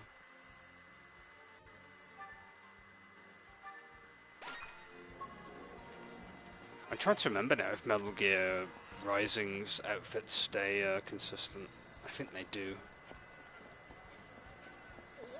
Speaking of costumes, since we're doing all this costume talk, what's your favourite costume in Metal Gear Rising, by the way? Like, what's your go-to? There's a lot of good ones in that game. I like the different coloured Raidens, though, based on, like, what stat booster you have. Like, there's a red one that increases your attack, isn't there? Green for extra projectiles, and I think blue for defense, if I recall. And then you've got, like, I like Raiden at the beginning with his original body type that Sam ends up, like, basically decimating. I like the fact that you can unlock it, though. It stays consistent throughout the game, if I recall. Sure it does. But I like that sort of thing. Also, you got the Cyborg Ninja outfit for true Metal Gear Solid 1 fans. Frank Yeager, basically.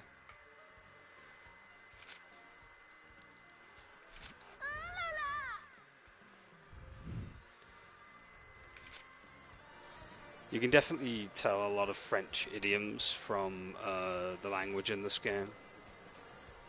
Like ooh la la, for example. that we just literally heard. I can see why the creator went with it. It definitely fits the aesthetic quite a lot. Especially in the first game. Wee, gravity sliding. I love how it's so easy to do in this game now. No more holding 2 buttons down to do it. Just 1 button and away you go.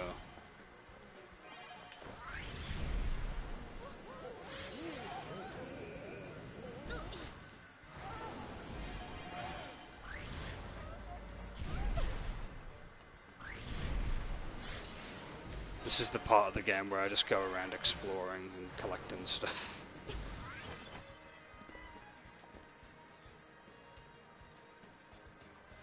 What's your favourite Metal Gear game? It is a good one, to be fair.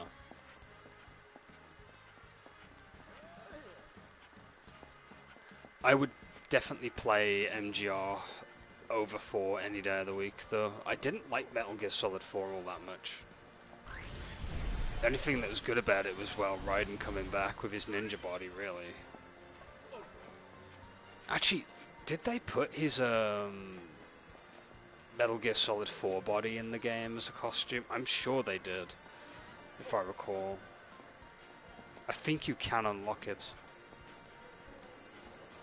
Or I could be thinking of something else, I'm not too sure.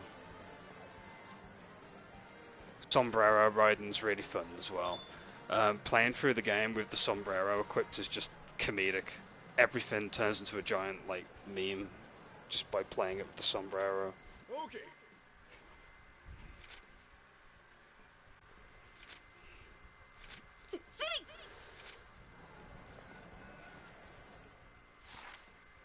Is that the game's way of saying that you can get pickpocketed? Probably not. Probably just more lore building. Oh, manholes are back again, by the way. Used as warp points. No pipe house, unfortunately, this time, like in the first game.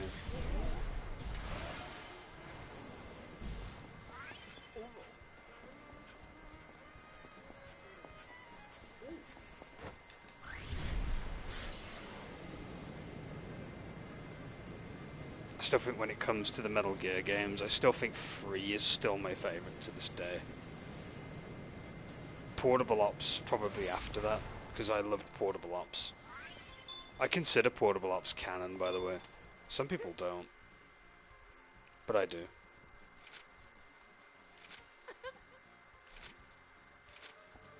And then I did play which one was it now? Peace Walker. Peace Walker was good too.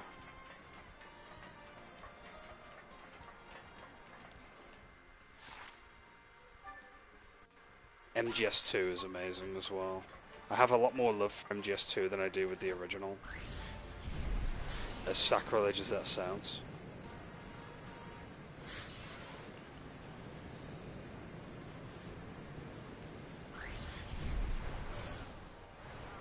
Because I was one of those people that liked Raiden from the start, even when he was like whiny and not a robot yet, you know?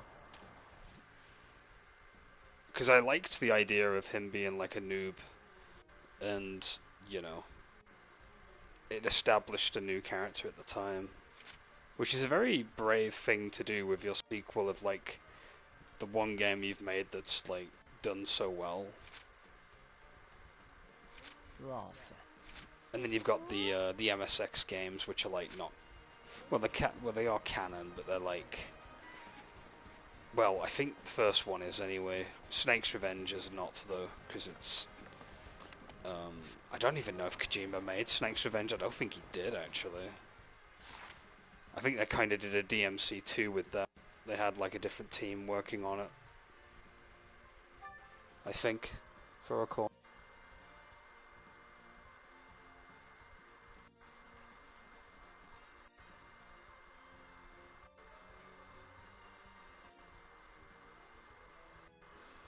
Ooh, that's a good question.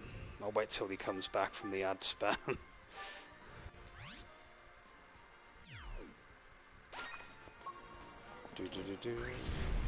Side mission time. I'm loving how that we've got like an open world to explore now.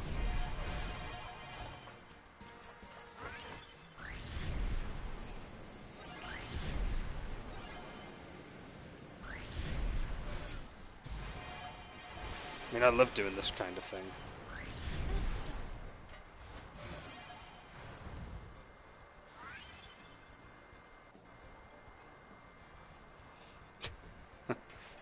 Hold on, I gotta type.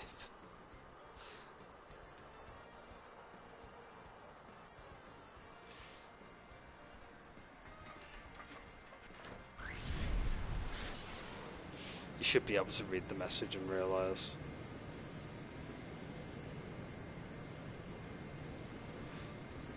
Might as well pick up the gems along the way.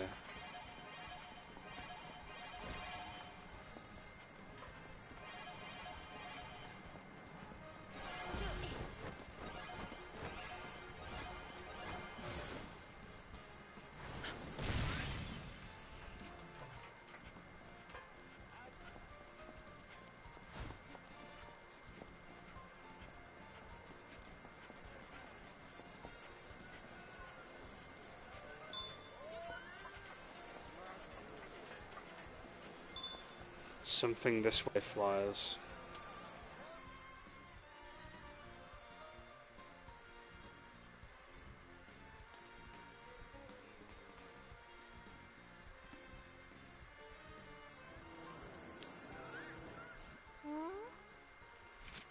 Okay.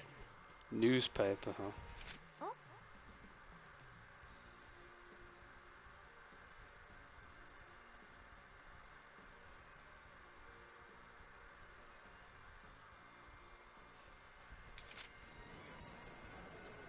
La suis here. Radius? Oh, Throw the newspaper on the roof.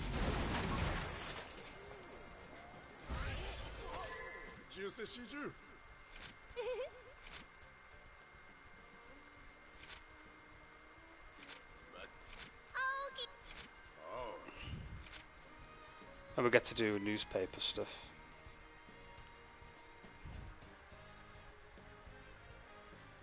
Newspaper girl.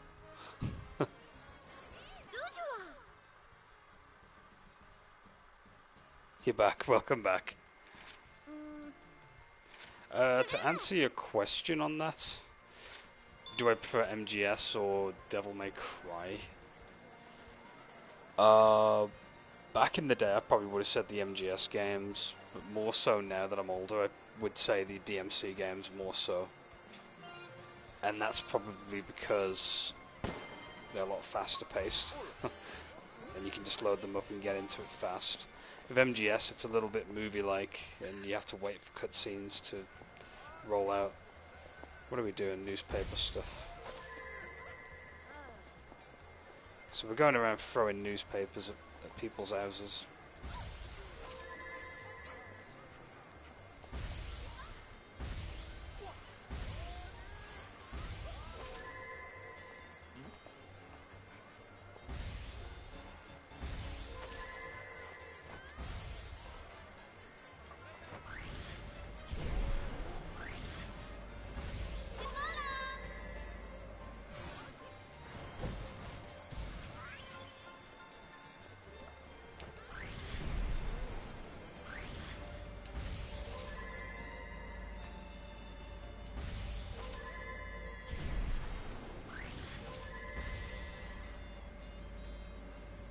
I'm so bad at this.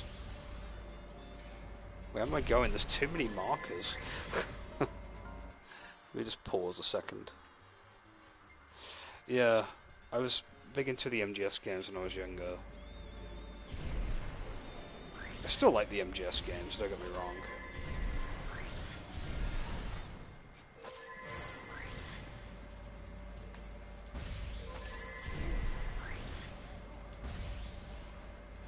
I'm definitely not doing this for time record, that's for sure.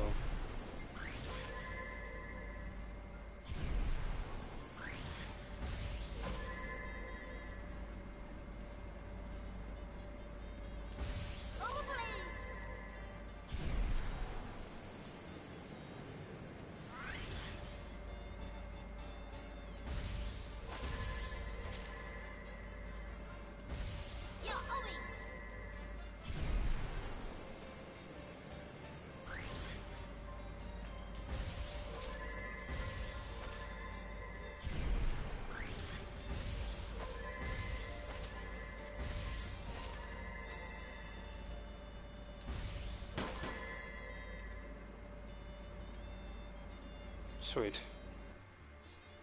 Did it in about 2 minutes. I don't know if you get ranked on time. I hope you don't.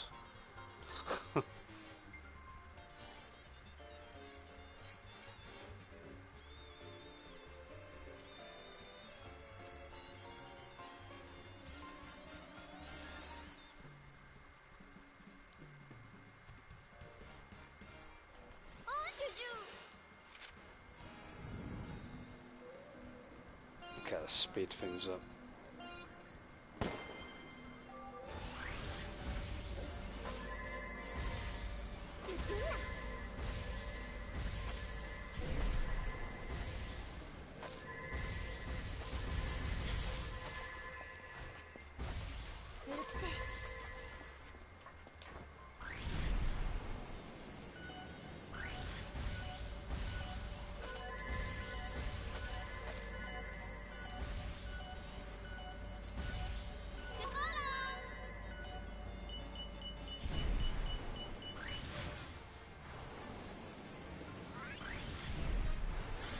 Falling with style, that's what we're doing.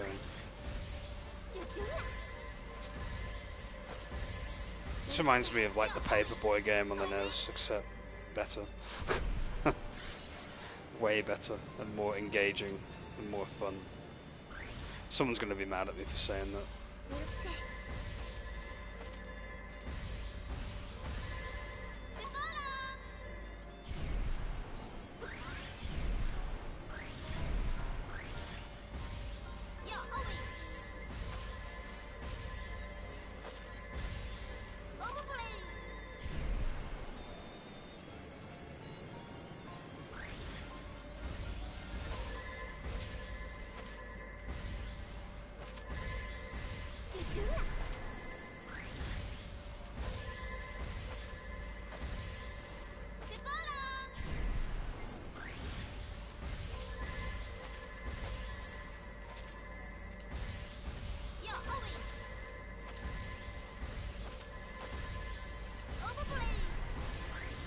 supposed to do this gravity sliding, but like, screw that.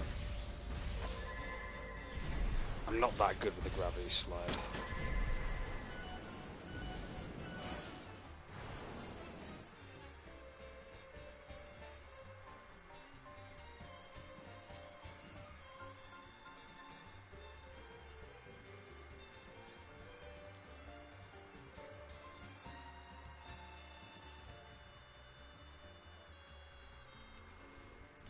Let's go for this.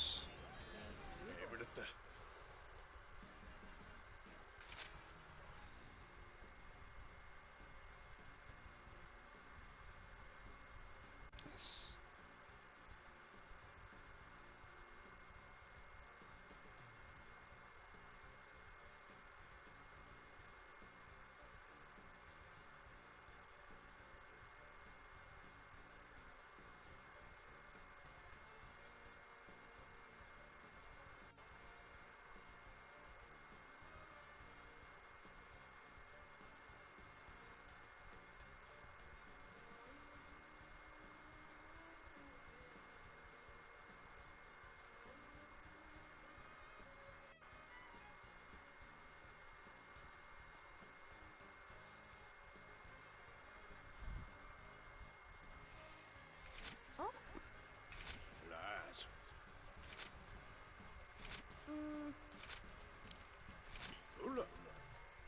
He doesn't know about Hexaville. Okay.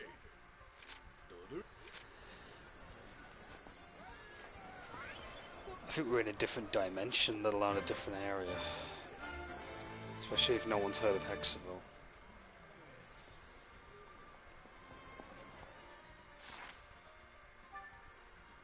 Right, it's one side mission of 3 to do. I'm probably not going to do the challenge missions. Don't get me wrong, they're fun to do, but they're something that I'd rather do off stream.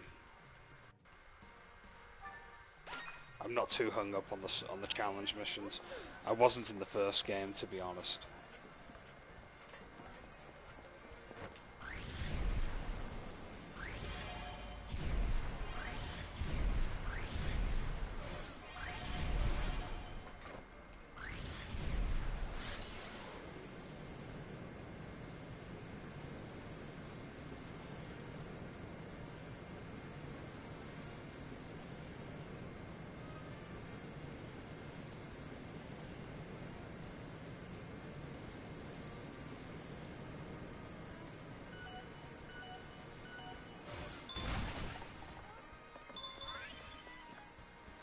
Machineries of Joy. No, kya? That's no contest on that one. I don't know, the question is Virgil motivated or not? Huh? If he's unmotivated, then it's a complete cakewalk for Armstrong. Oh, bit. Seaweed. Yeah, with the Battle of Memes. Virgil would just summon an entire army of garden chairs, probably.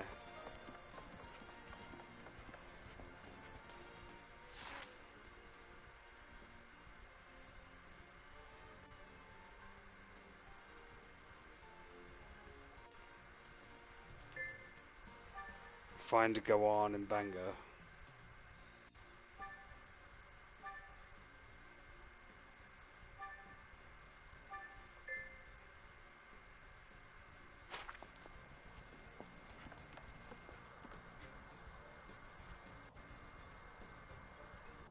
No, he could, yeah.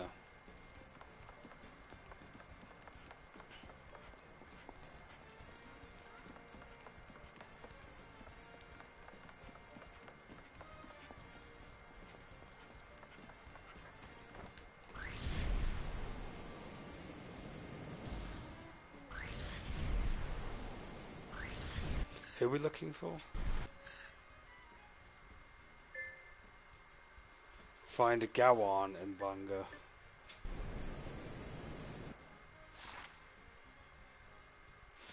We're not in Bangor though.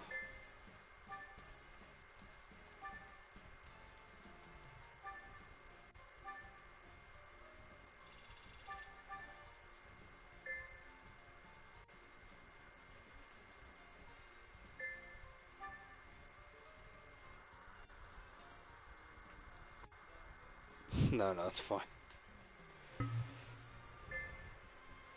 I don't think I can do this mission until I go back to Bongo, right? Am I gonna have to retire this mission? Something tells me I'm gonna have to do that later, rather than, like, now.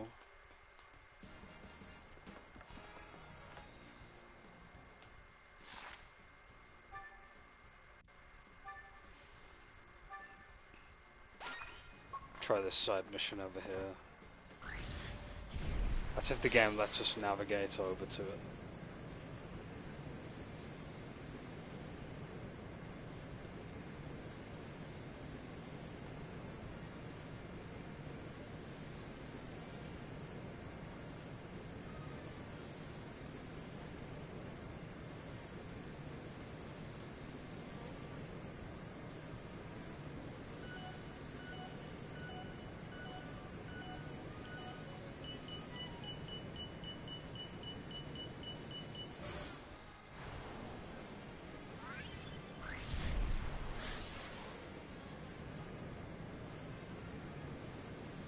Spinning. So much spinning right there.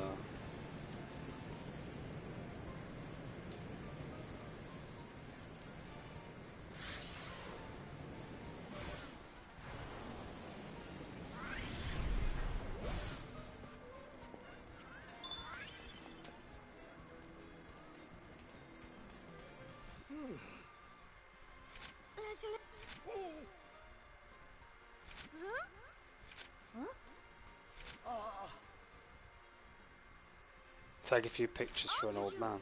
Oh, we're actually going to get to use the camera. Beautiful women, lots of them.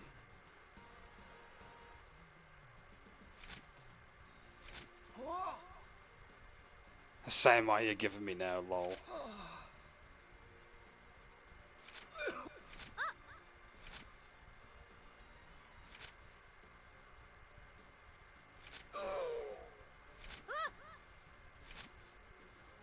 Cat's really buying into that.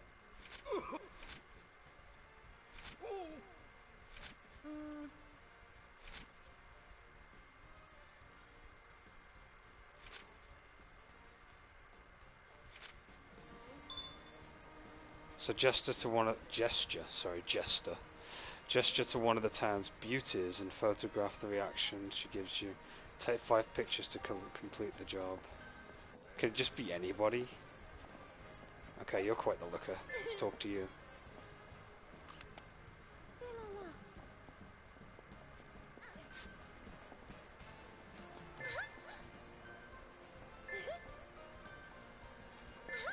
Nah, she's not paying attention. That or I botch it. No, she said no, too bad, okay. How about you?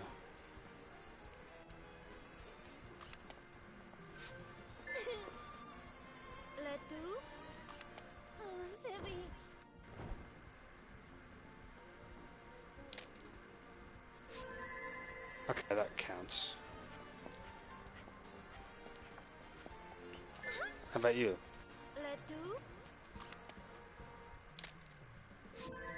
Perfect. What happened to Pog emote? They... Do you mean the dude with the face? I can tell you about that if you want. There was a bit of a story behind it.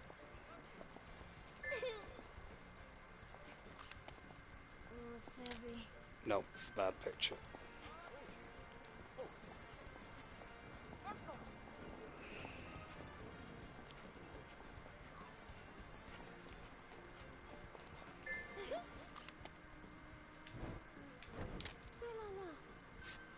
No, that weren't a pose. Oh, my Pog emote. It should still be there, shouldn't it?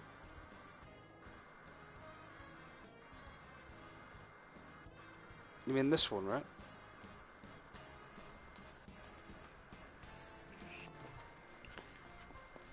You might be able to unlock it with the point system, I think, if you don't have access to it. Perfect, you're a looker. No, she don't want to do it. How about you?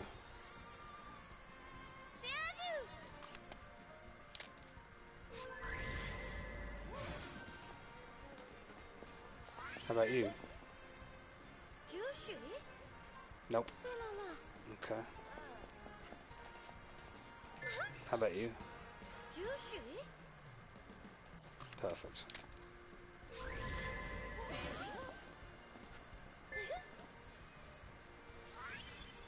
Oh, Sebi.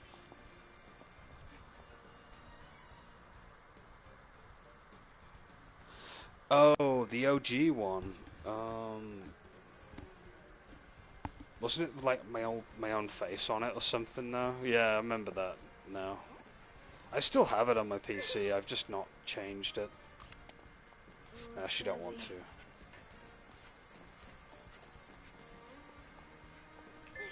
Let's ask her, just for lols. Oh, Sebi. Nah, she don't want to. That's kind of funny.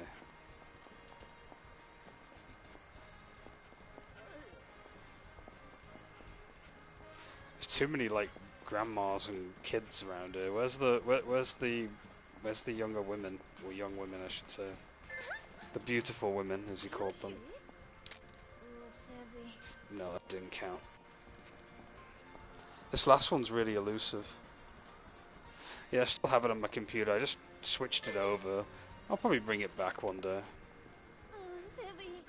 Nope, she don't want to. Man, everyone's been a bit of a tough cookie. How about you?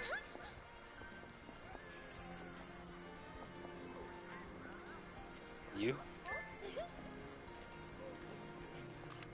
Sebi. Nope.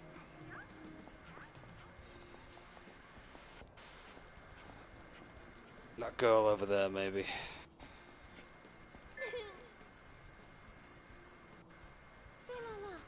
Nope. How about you? Uju. Oh, Sebi. Letu. Oh, Sebi. Letu. Selala.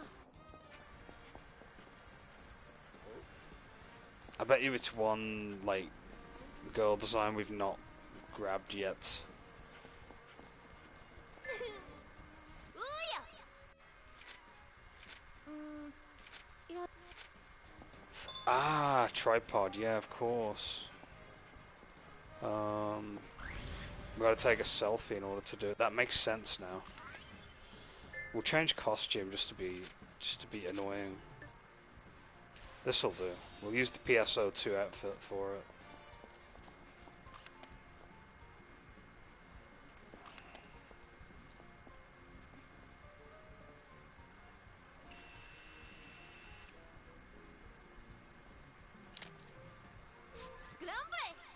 Perfect.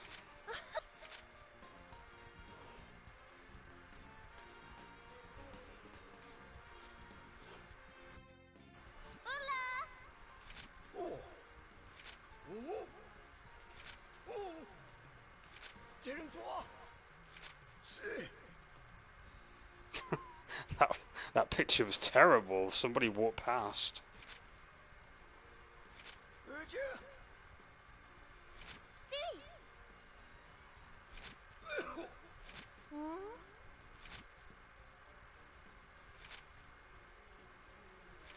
Oh wow, he's not into cat, I guess. Oh, Sario.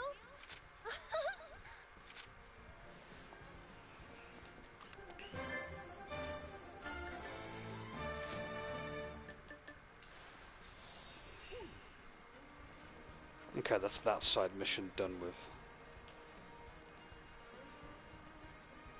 So you can check out men's and women's portraits.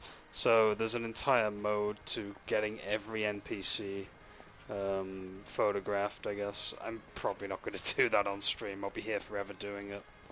Probably do it off stream. There's probably a reward for doing it. I'm actually wondering about this mission over here. Like, do I have to do this one later or something?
try this mission again. Don't think I read the instructions at the beginning. No, Cat. Huh? Ow! Seaweed. Finds Garwan and Banga.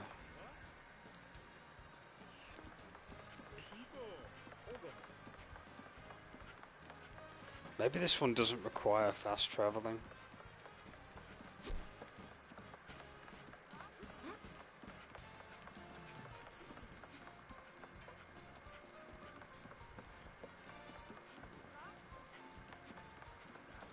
Maybe someone knows where he is.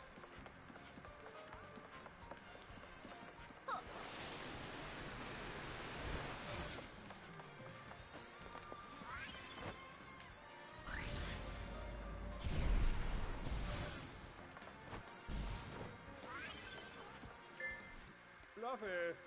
Oh, this dude, I can talk to him. Okay, I don't have to travel then.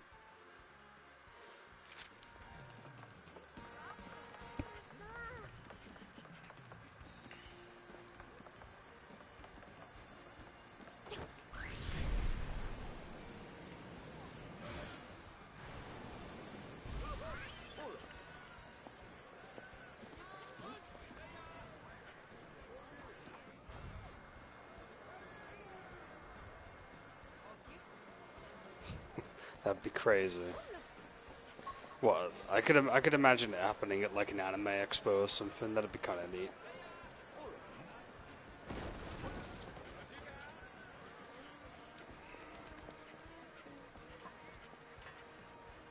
We could do the pictures and autograph thing that every streamer does at some point in their career, in quotes.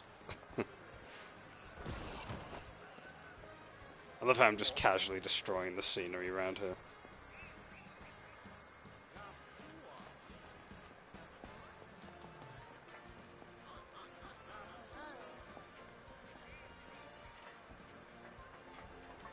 We could like get something to eat and I'd tell you a story as well. For like an extra memory or something.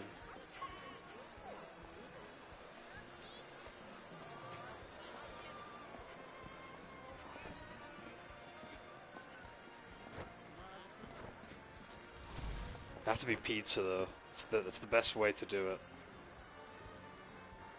it. I have a feeling he could be down here, you know.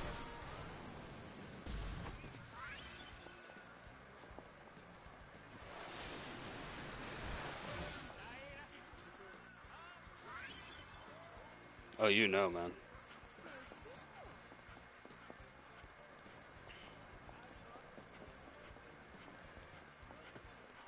Would it be even wilder if if it was an anime convention, we had pizza and like you were dressed as Dante and I was dressed as Virgil?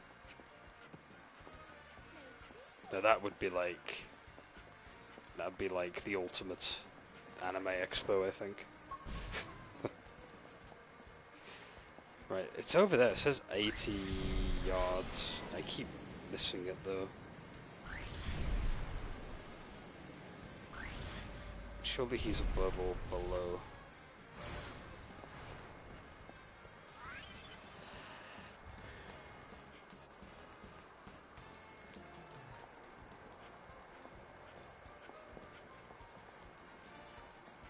The anime expo I went to was actually pretty good. I forgot to talk about that actually.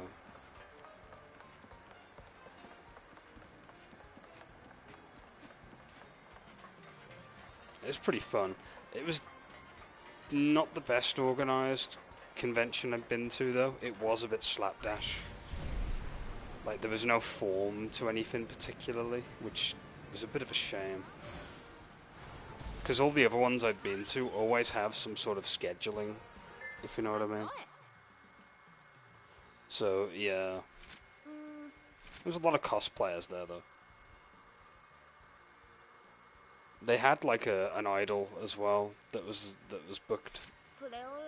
She was from Scotland, and she was very charismatic and very, good. I wish I'd have caught her name, because I did kind of want to check out her other work. It's crazy now that idol culture is not just Japan anymore. Like, loads of people partake in it.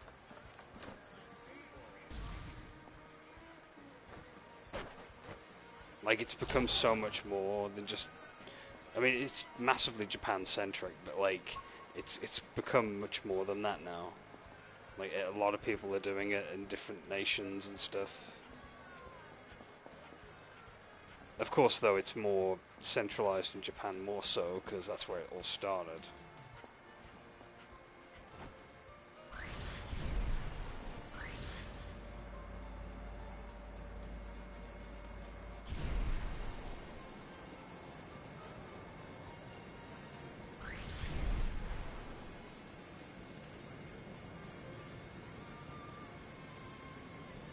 I hate these kinds of quest markers, by the way. Ones that you require you to be a certain distance away.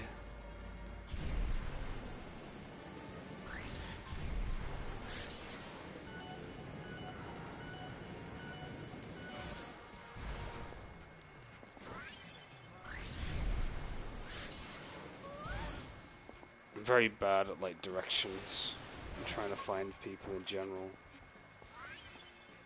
No, it's one of those, like, hot and cold markers. That's roughly what this is. He's not directly there, I've checked.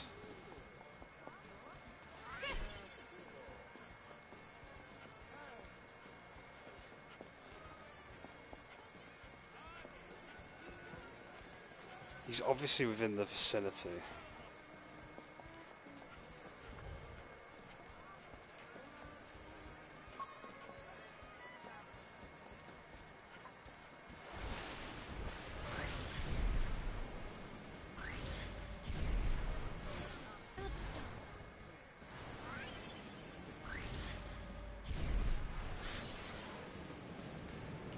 Maybe I'm being too literal here. Hold on a second.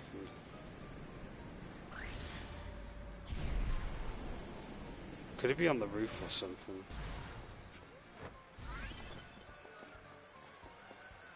No.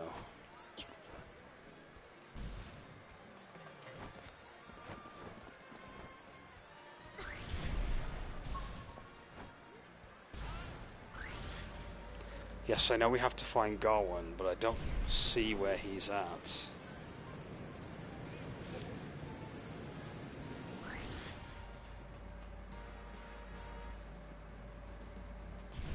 Oh, this is driving me crazy. I might just look this up in a minute and save myself the headache. I don't like quests like this where you have markers that are like hot, cold, hot, cold. 'Cause you spend forever just looking around.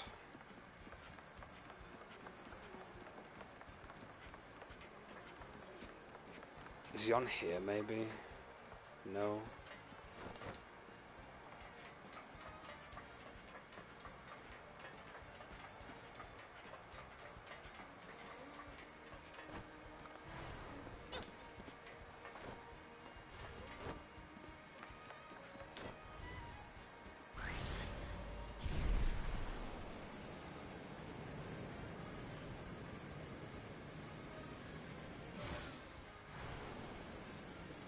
Okay, we're looking this up. I am not running around for the rest of the stream looking for this one dude. Like... I'm literally just gonna Google where's Gawan.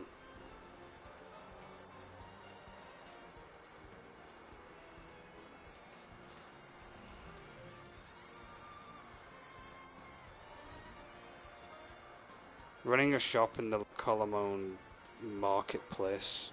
Okay. He's running a shop. So look for a stand or something, I guess.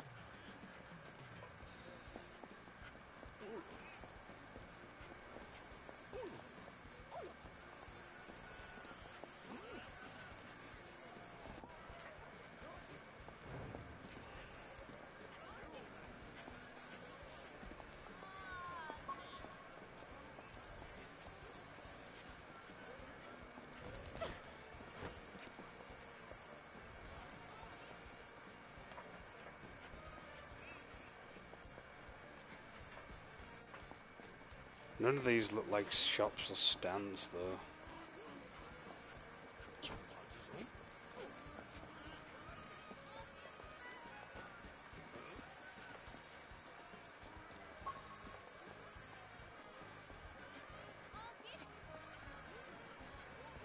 This is such a dumb quest line.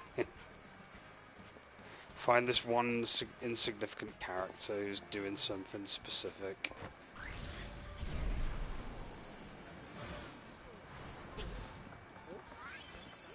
Is there an image of this? Because I mean, we're going to be running around all day.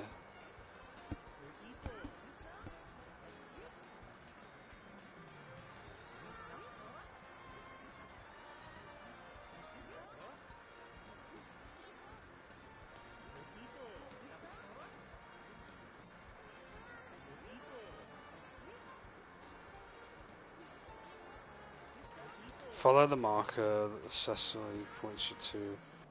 If I go on run shop in the Colombo market with his friend, the owner's out. Go on, can get you a screw from the warehouse and buy it. You'll have to watch the shop while he's away. I don't see the store though, that's the problem.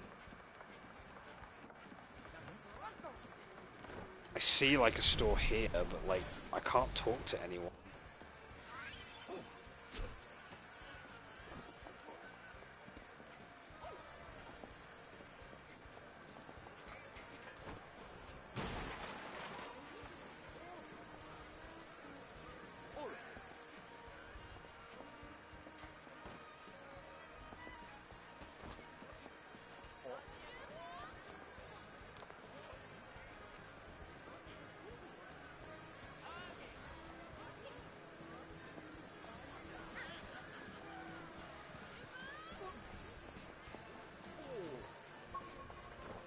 I'm literally going through every single stand I can see now.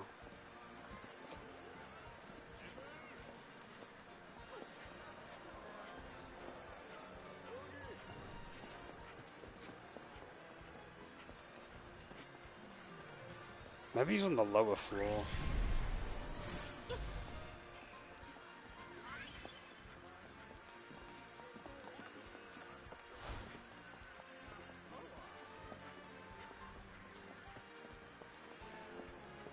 This is such a dumb quest line.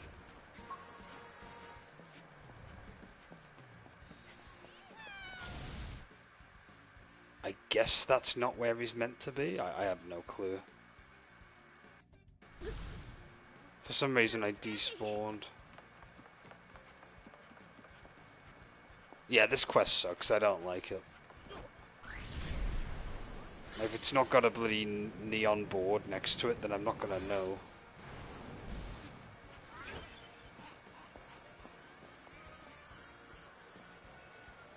Let's have a look at the article.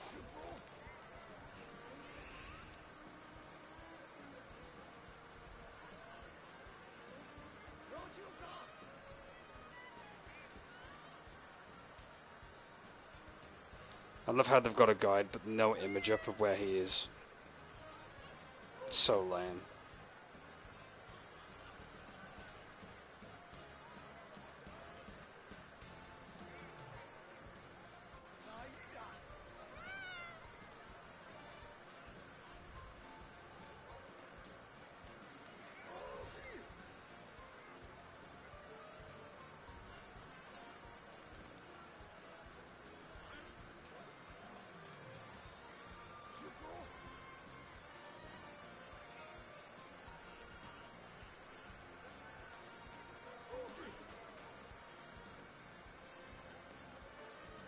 I don't see him.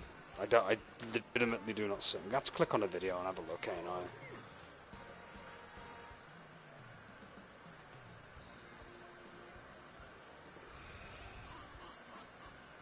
Somebody spent 45 minutes on this. Wow. Somebody's actually spent 45 minutes looking for him.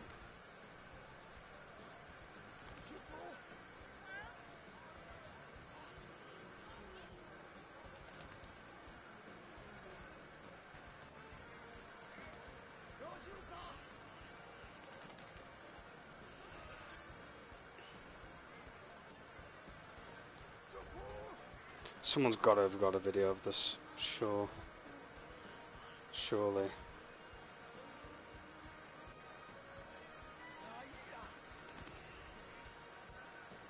Okay, there's a van. Where's that at then?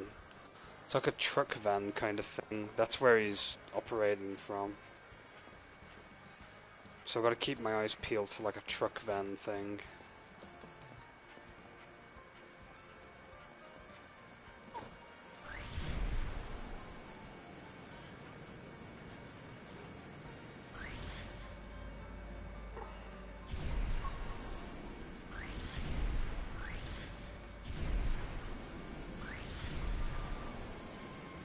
This is such a dumb mission. I don't like this one. Easily the worst side mission we've done thus far. Just wandering around until we find him.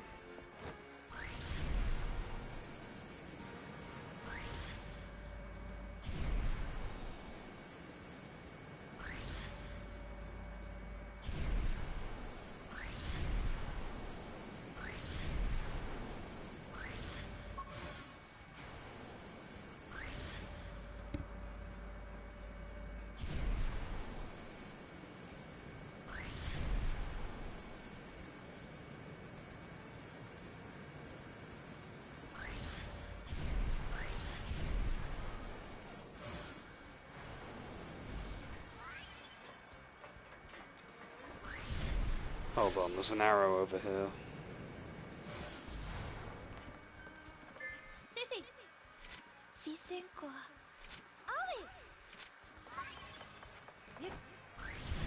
I had to speak to Ceci first, or Sissy first. Lame. So it's one of those quests where you've got to progress it a certain way. You can't just instantly go over there. No wonder I couldn't find him. It was all the way over here then.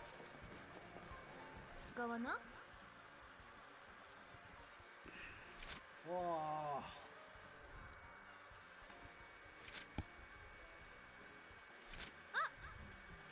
Oh. Whoa. I have to watch the store for him then.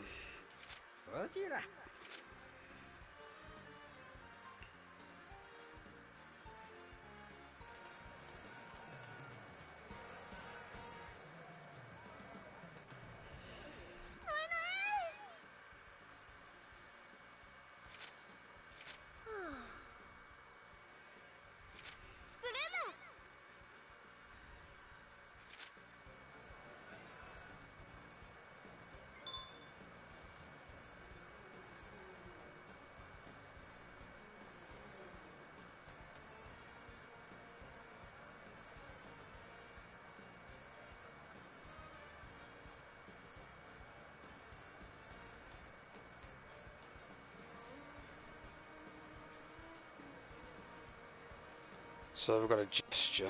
How do you do gestures then? I do it here. Wave.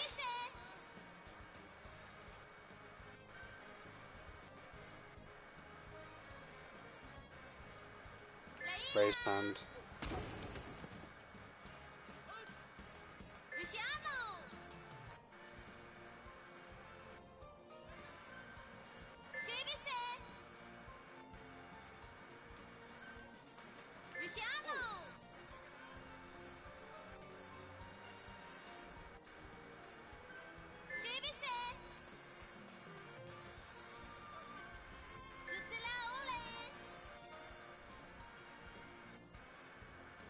So it's got spam gestures, I guess. I have no clue what this mission is supposed to be. Finding mission, really. Oh. See. Oh. Oh.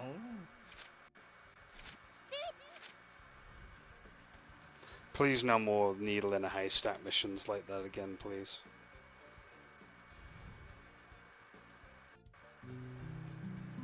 Oh, he's made a guitar.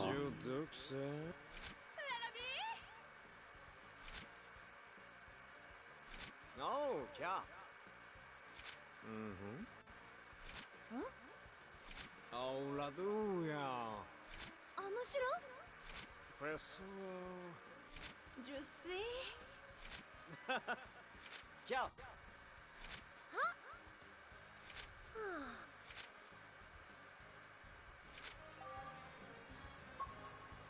Head to the harbour.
That's the guy working at that huge boat at the end of the pier.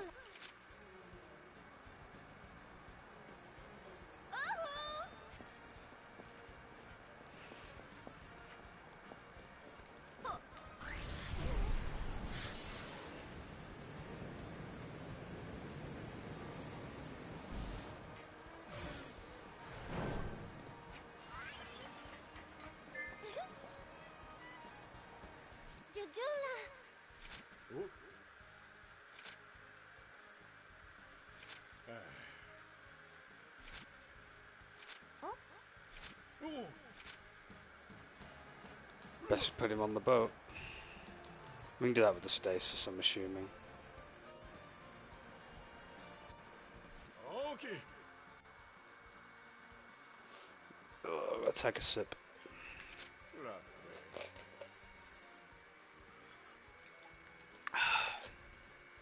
Deep trouble.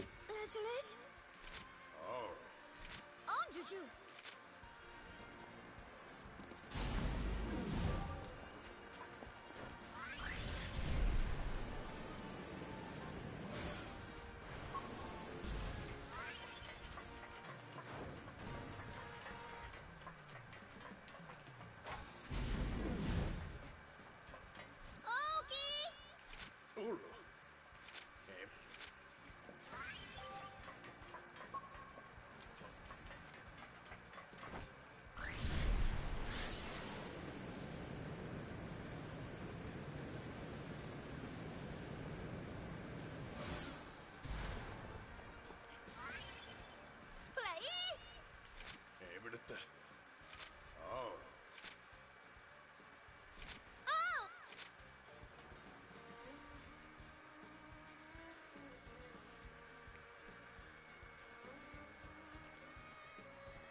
Probably going to be heading off after we're done with this side mission, because we'll be set for the next mission, next stream anyway. We've done quite a lot in this stream though, not gonna lie. Sure. Oh, cat. C'est d'où?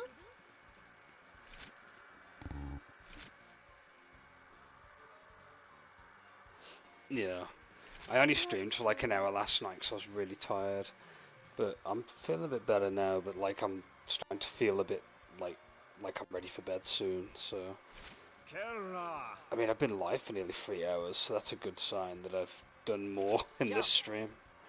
Iron pipe. This is the last piece, so we're fine.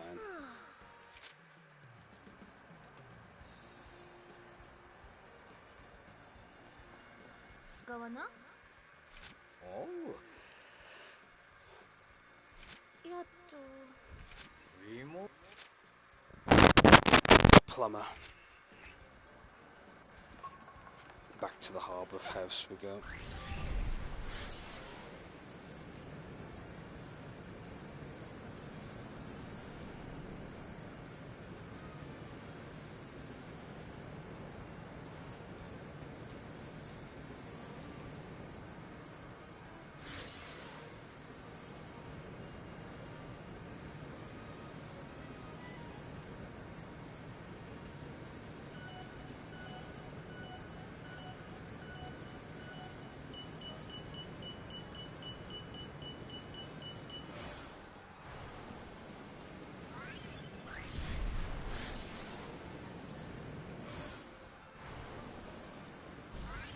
And I guess Pipe's just chilling out.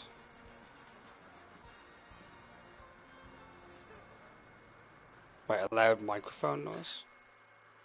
What, like a popping noise, was it? Popping noise? Might be my controller.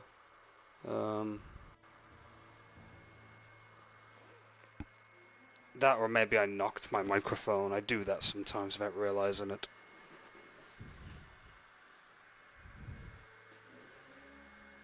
My controller wire's plugged in. In fact, I'm gonna put my controller on charge. Hold on, that's probably what's doing it.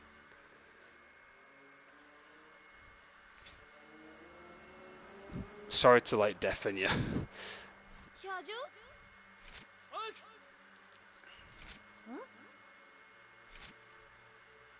Oh, someone's having burglary.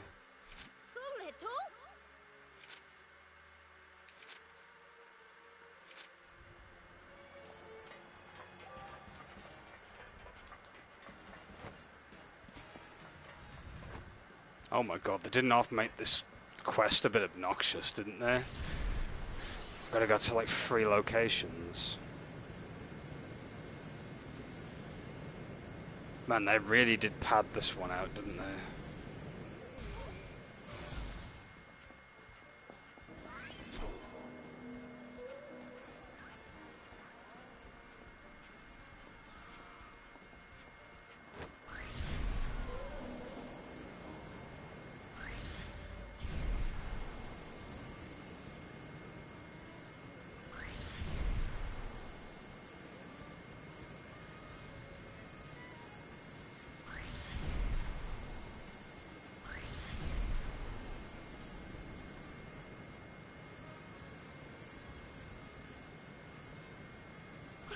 Try another island, okay.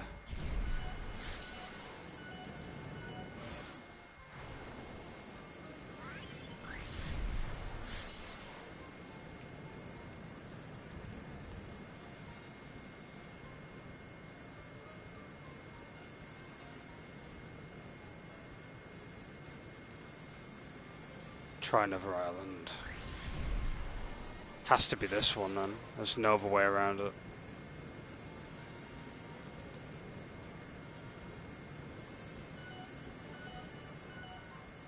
No, that's the harbour again, isn't it?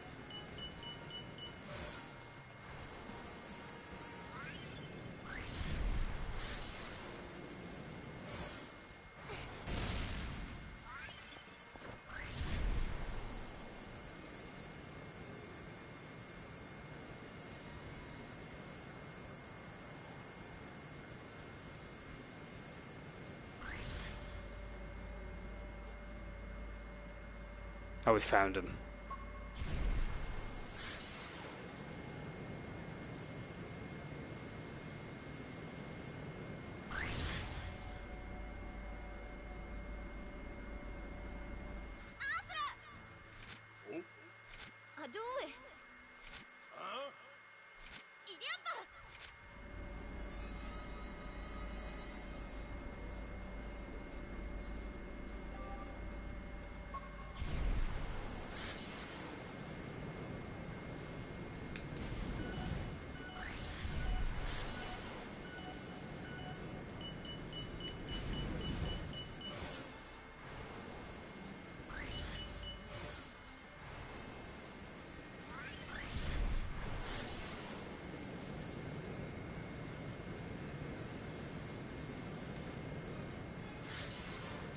Need to generate a stasis field on him. But I gotta get like in close proximity.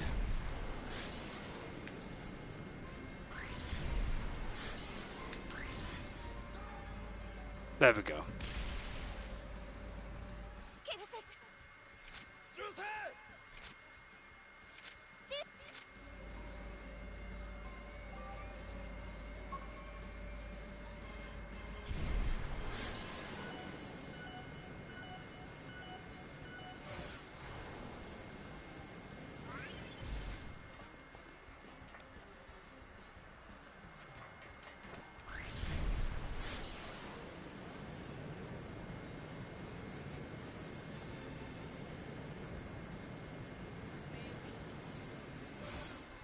There's your thief.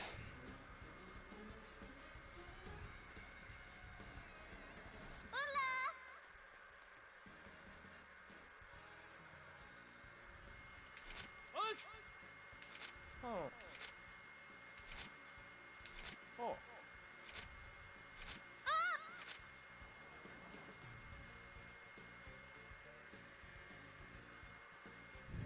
Yeah, not gonna lie, it's probably the worst side quest we've done. I've not enjoyed this one very much. It's just been a lot of jumping around and collectathon BS. I'm not too keen on quests that have markers that are not too obvious, to be honest.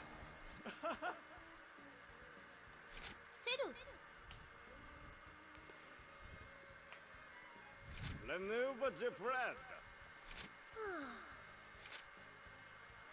Kella.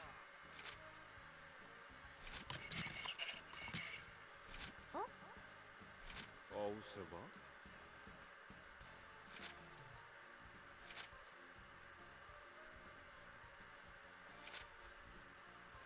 Look is it.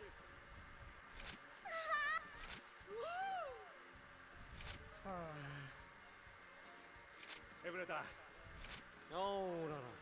I made a toy for the kids. That's rather neat, I suppose.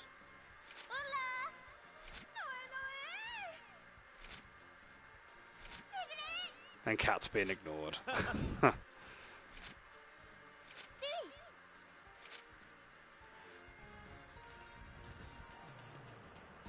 At least that's done with.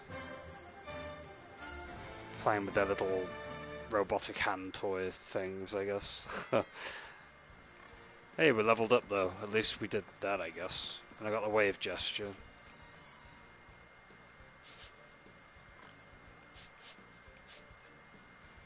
Clap. Hilarious.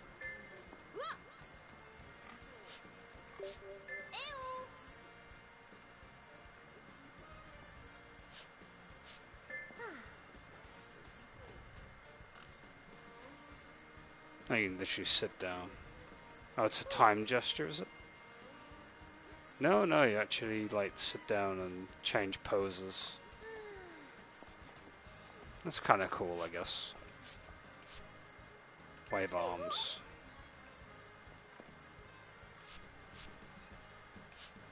Probably get some more gestures as we go along, depending on the missions we do to unlock them.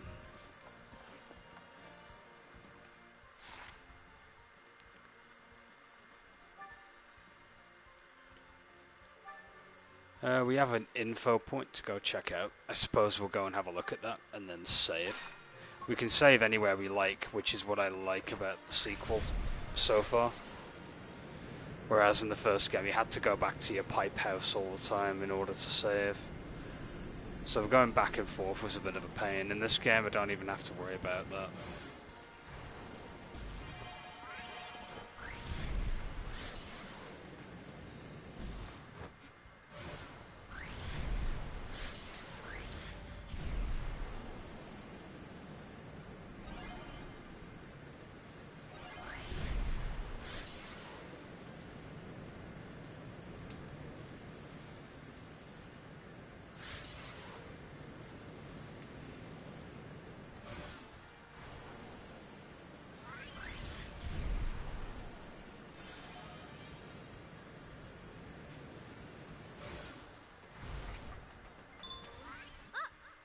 Oh, it's the pipe dude. Bro. Ah, so he's made him now an employee. Clever way of having him repent. All's well and ends well, I guess. We'll head over to the next mission point, and then I'll save here and end the stream. And then the next stream we'll carry on from where we left off. And see where the story's going. Hopefully we don't get any more obnoxious side missions that are like that. Because that was pretty obnoxious, I'm not gonna lie. Nothing worse than like side missions that just have you dotting around everywhere with no markers. Or with like vague markers, which are even worse. Might as well get some of the gems that are here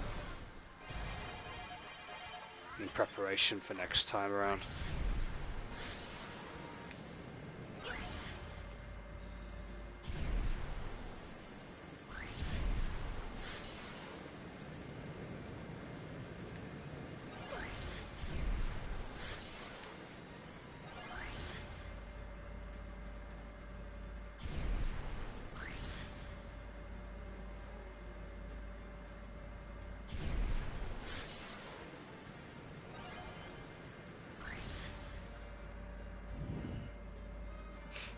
Is there anything else left over here?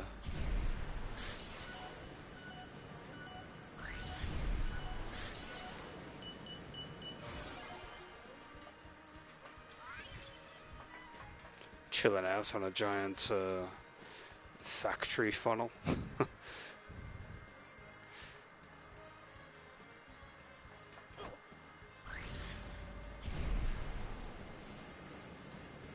Yeah, looks like we're pretty much done here. There's no more gems for me to get around here.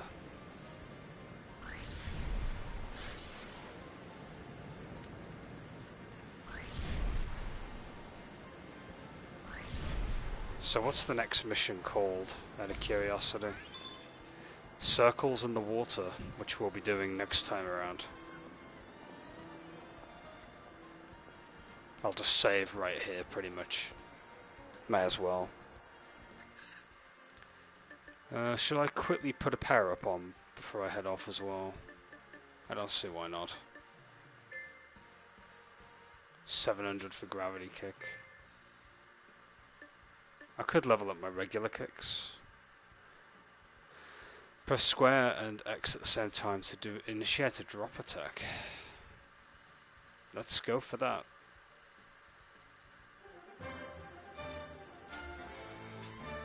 How does that work then? Looks like you've got to do it from mid-air.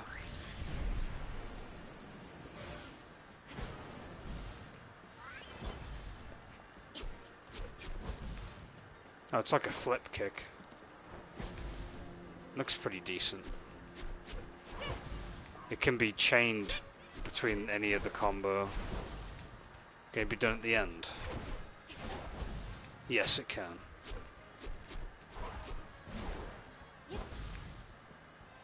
That would be fun to play around with on the next stream. I'm sure there's a few enemies we'll be able to hit with it.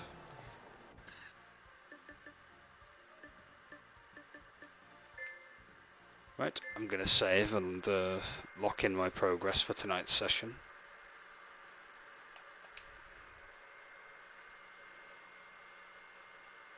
Saving complete, nice. You guys won't see that obviously because it's on the PS4's like save system with the blue screen and all that stuff. And like before, I'm going to end the stream in the little menu system like I did last time with the chilled out music in the background. Anyway, that's pretty much going to be it for now. Thank you very much for watching, and I'll be catching you in the next one. Until then, ciao for now.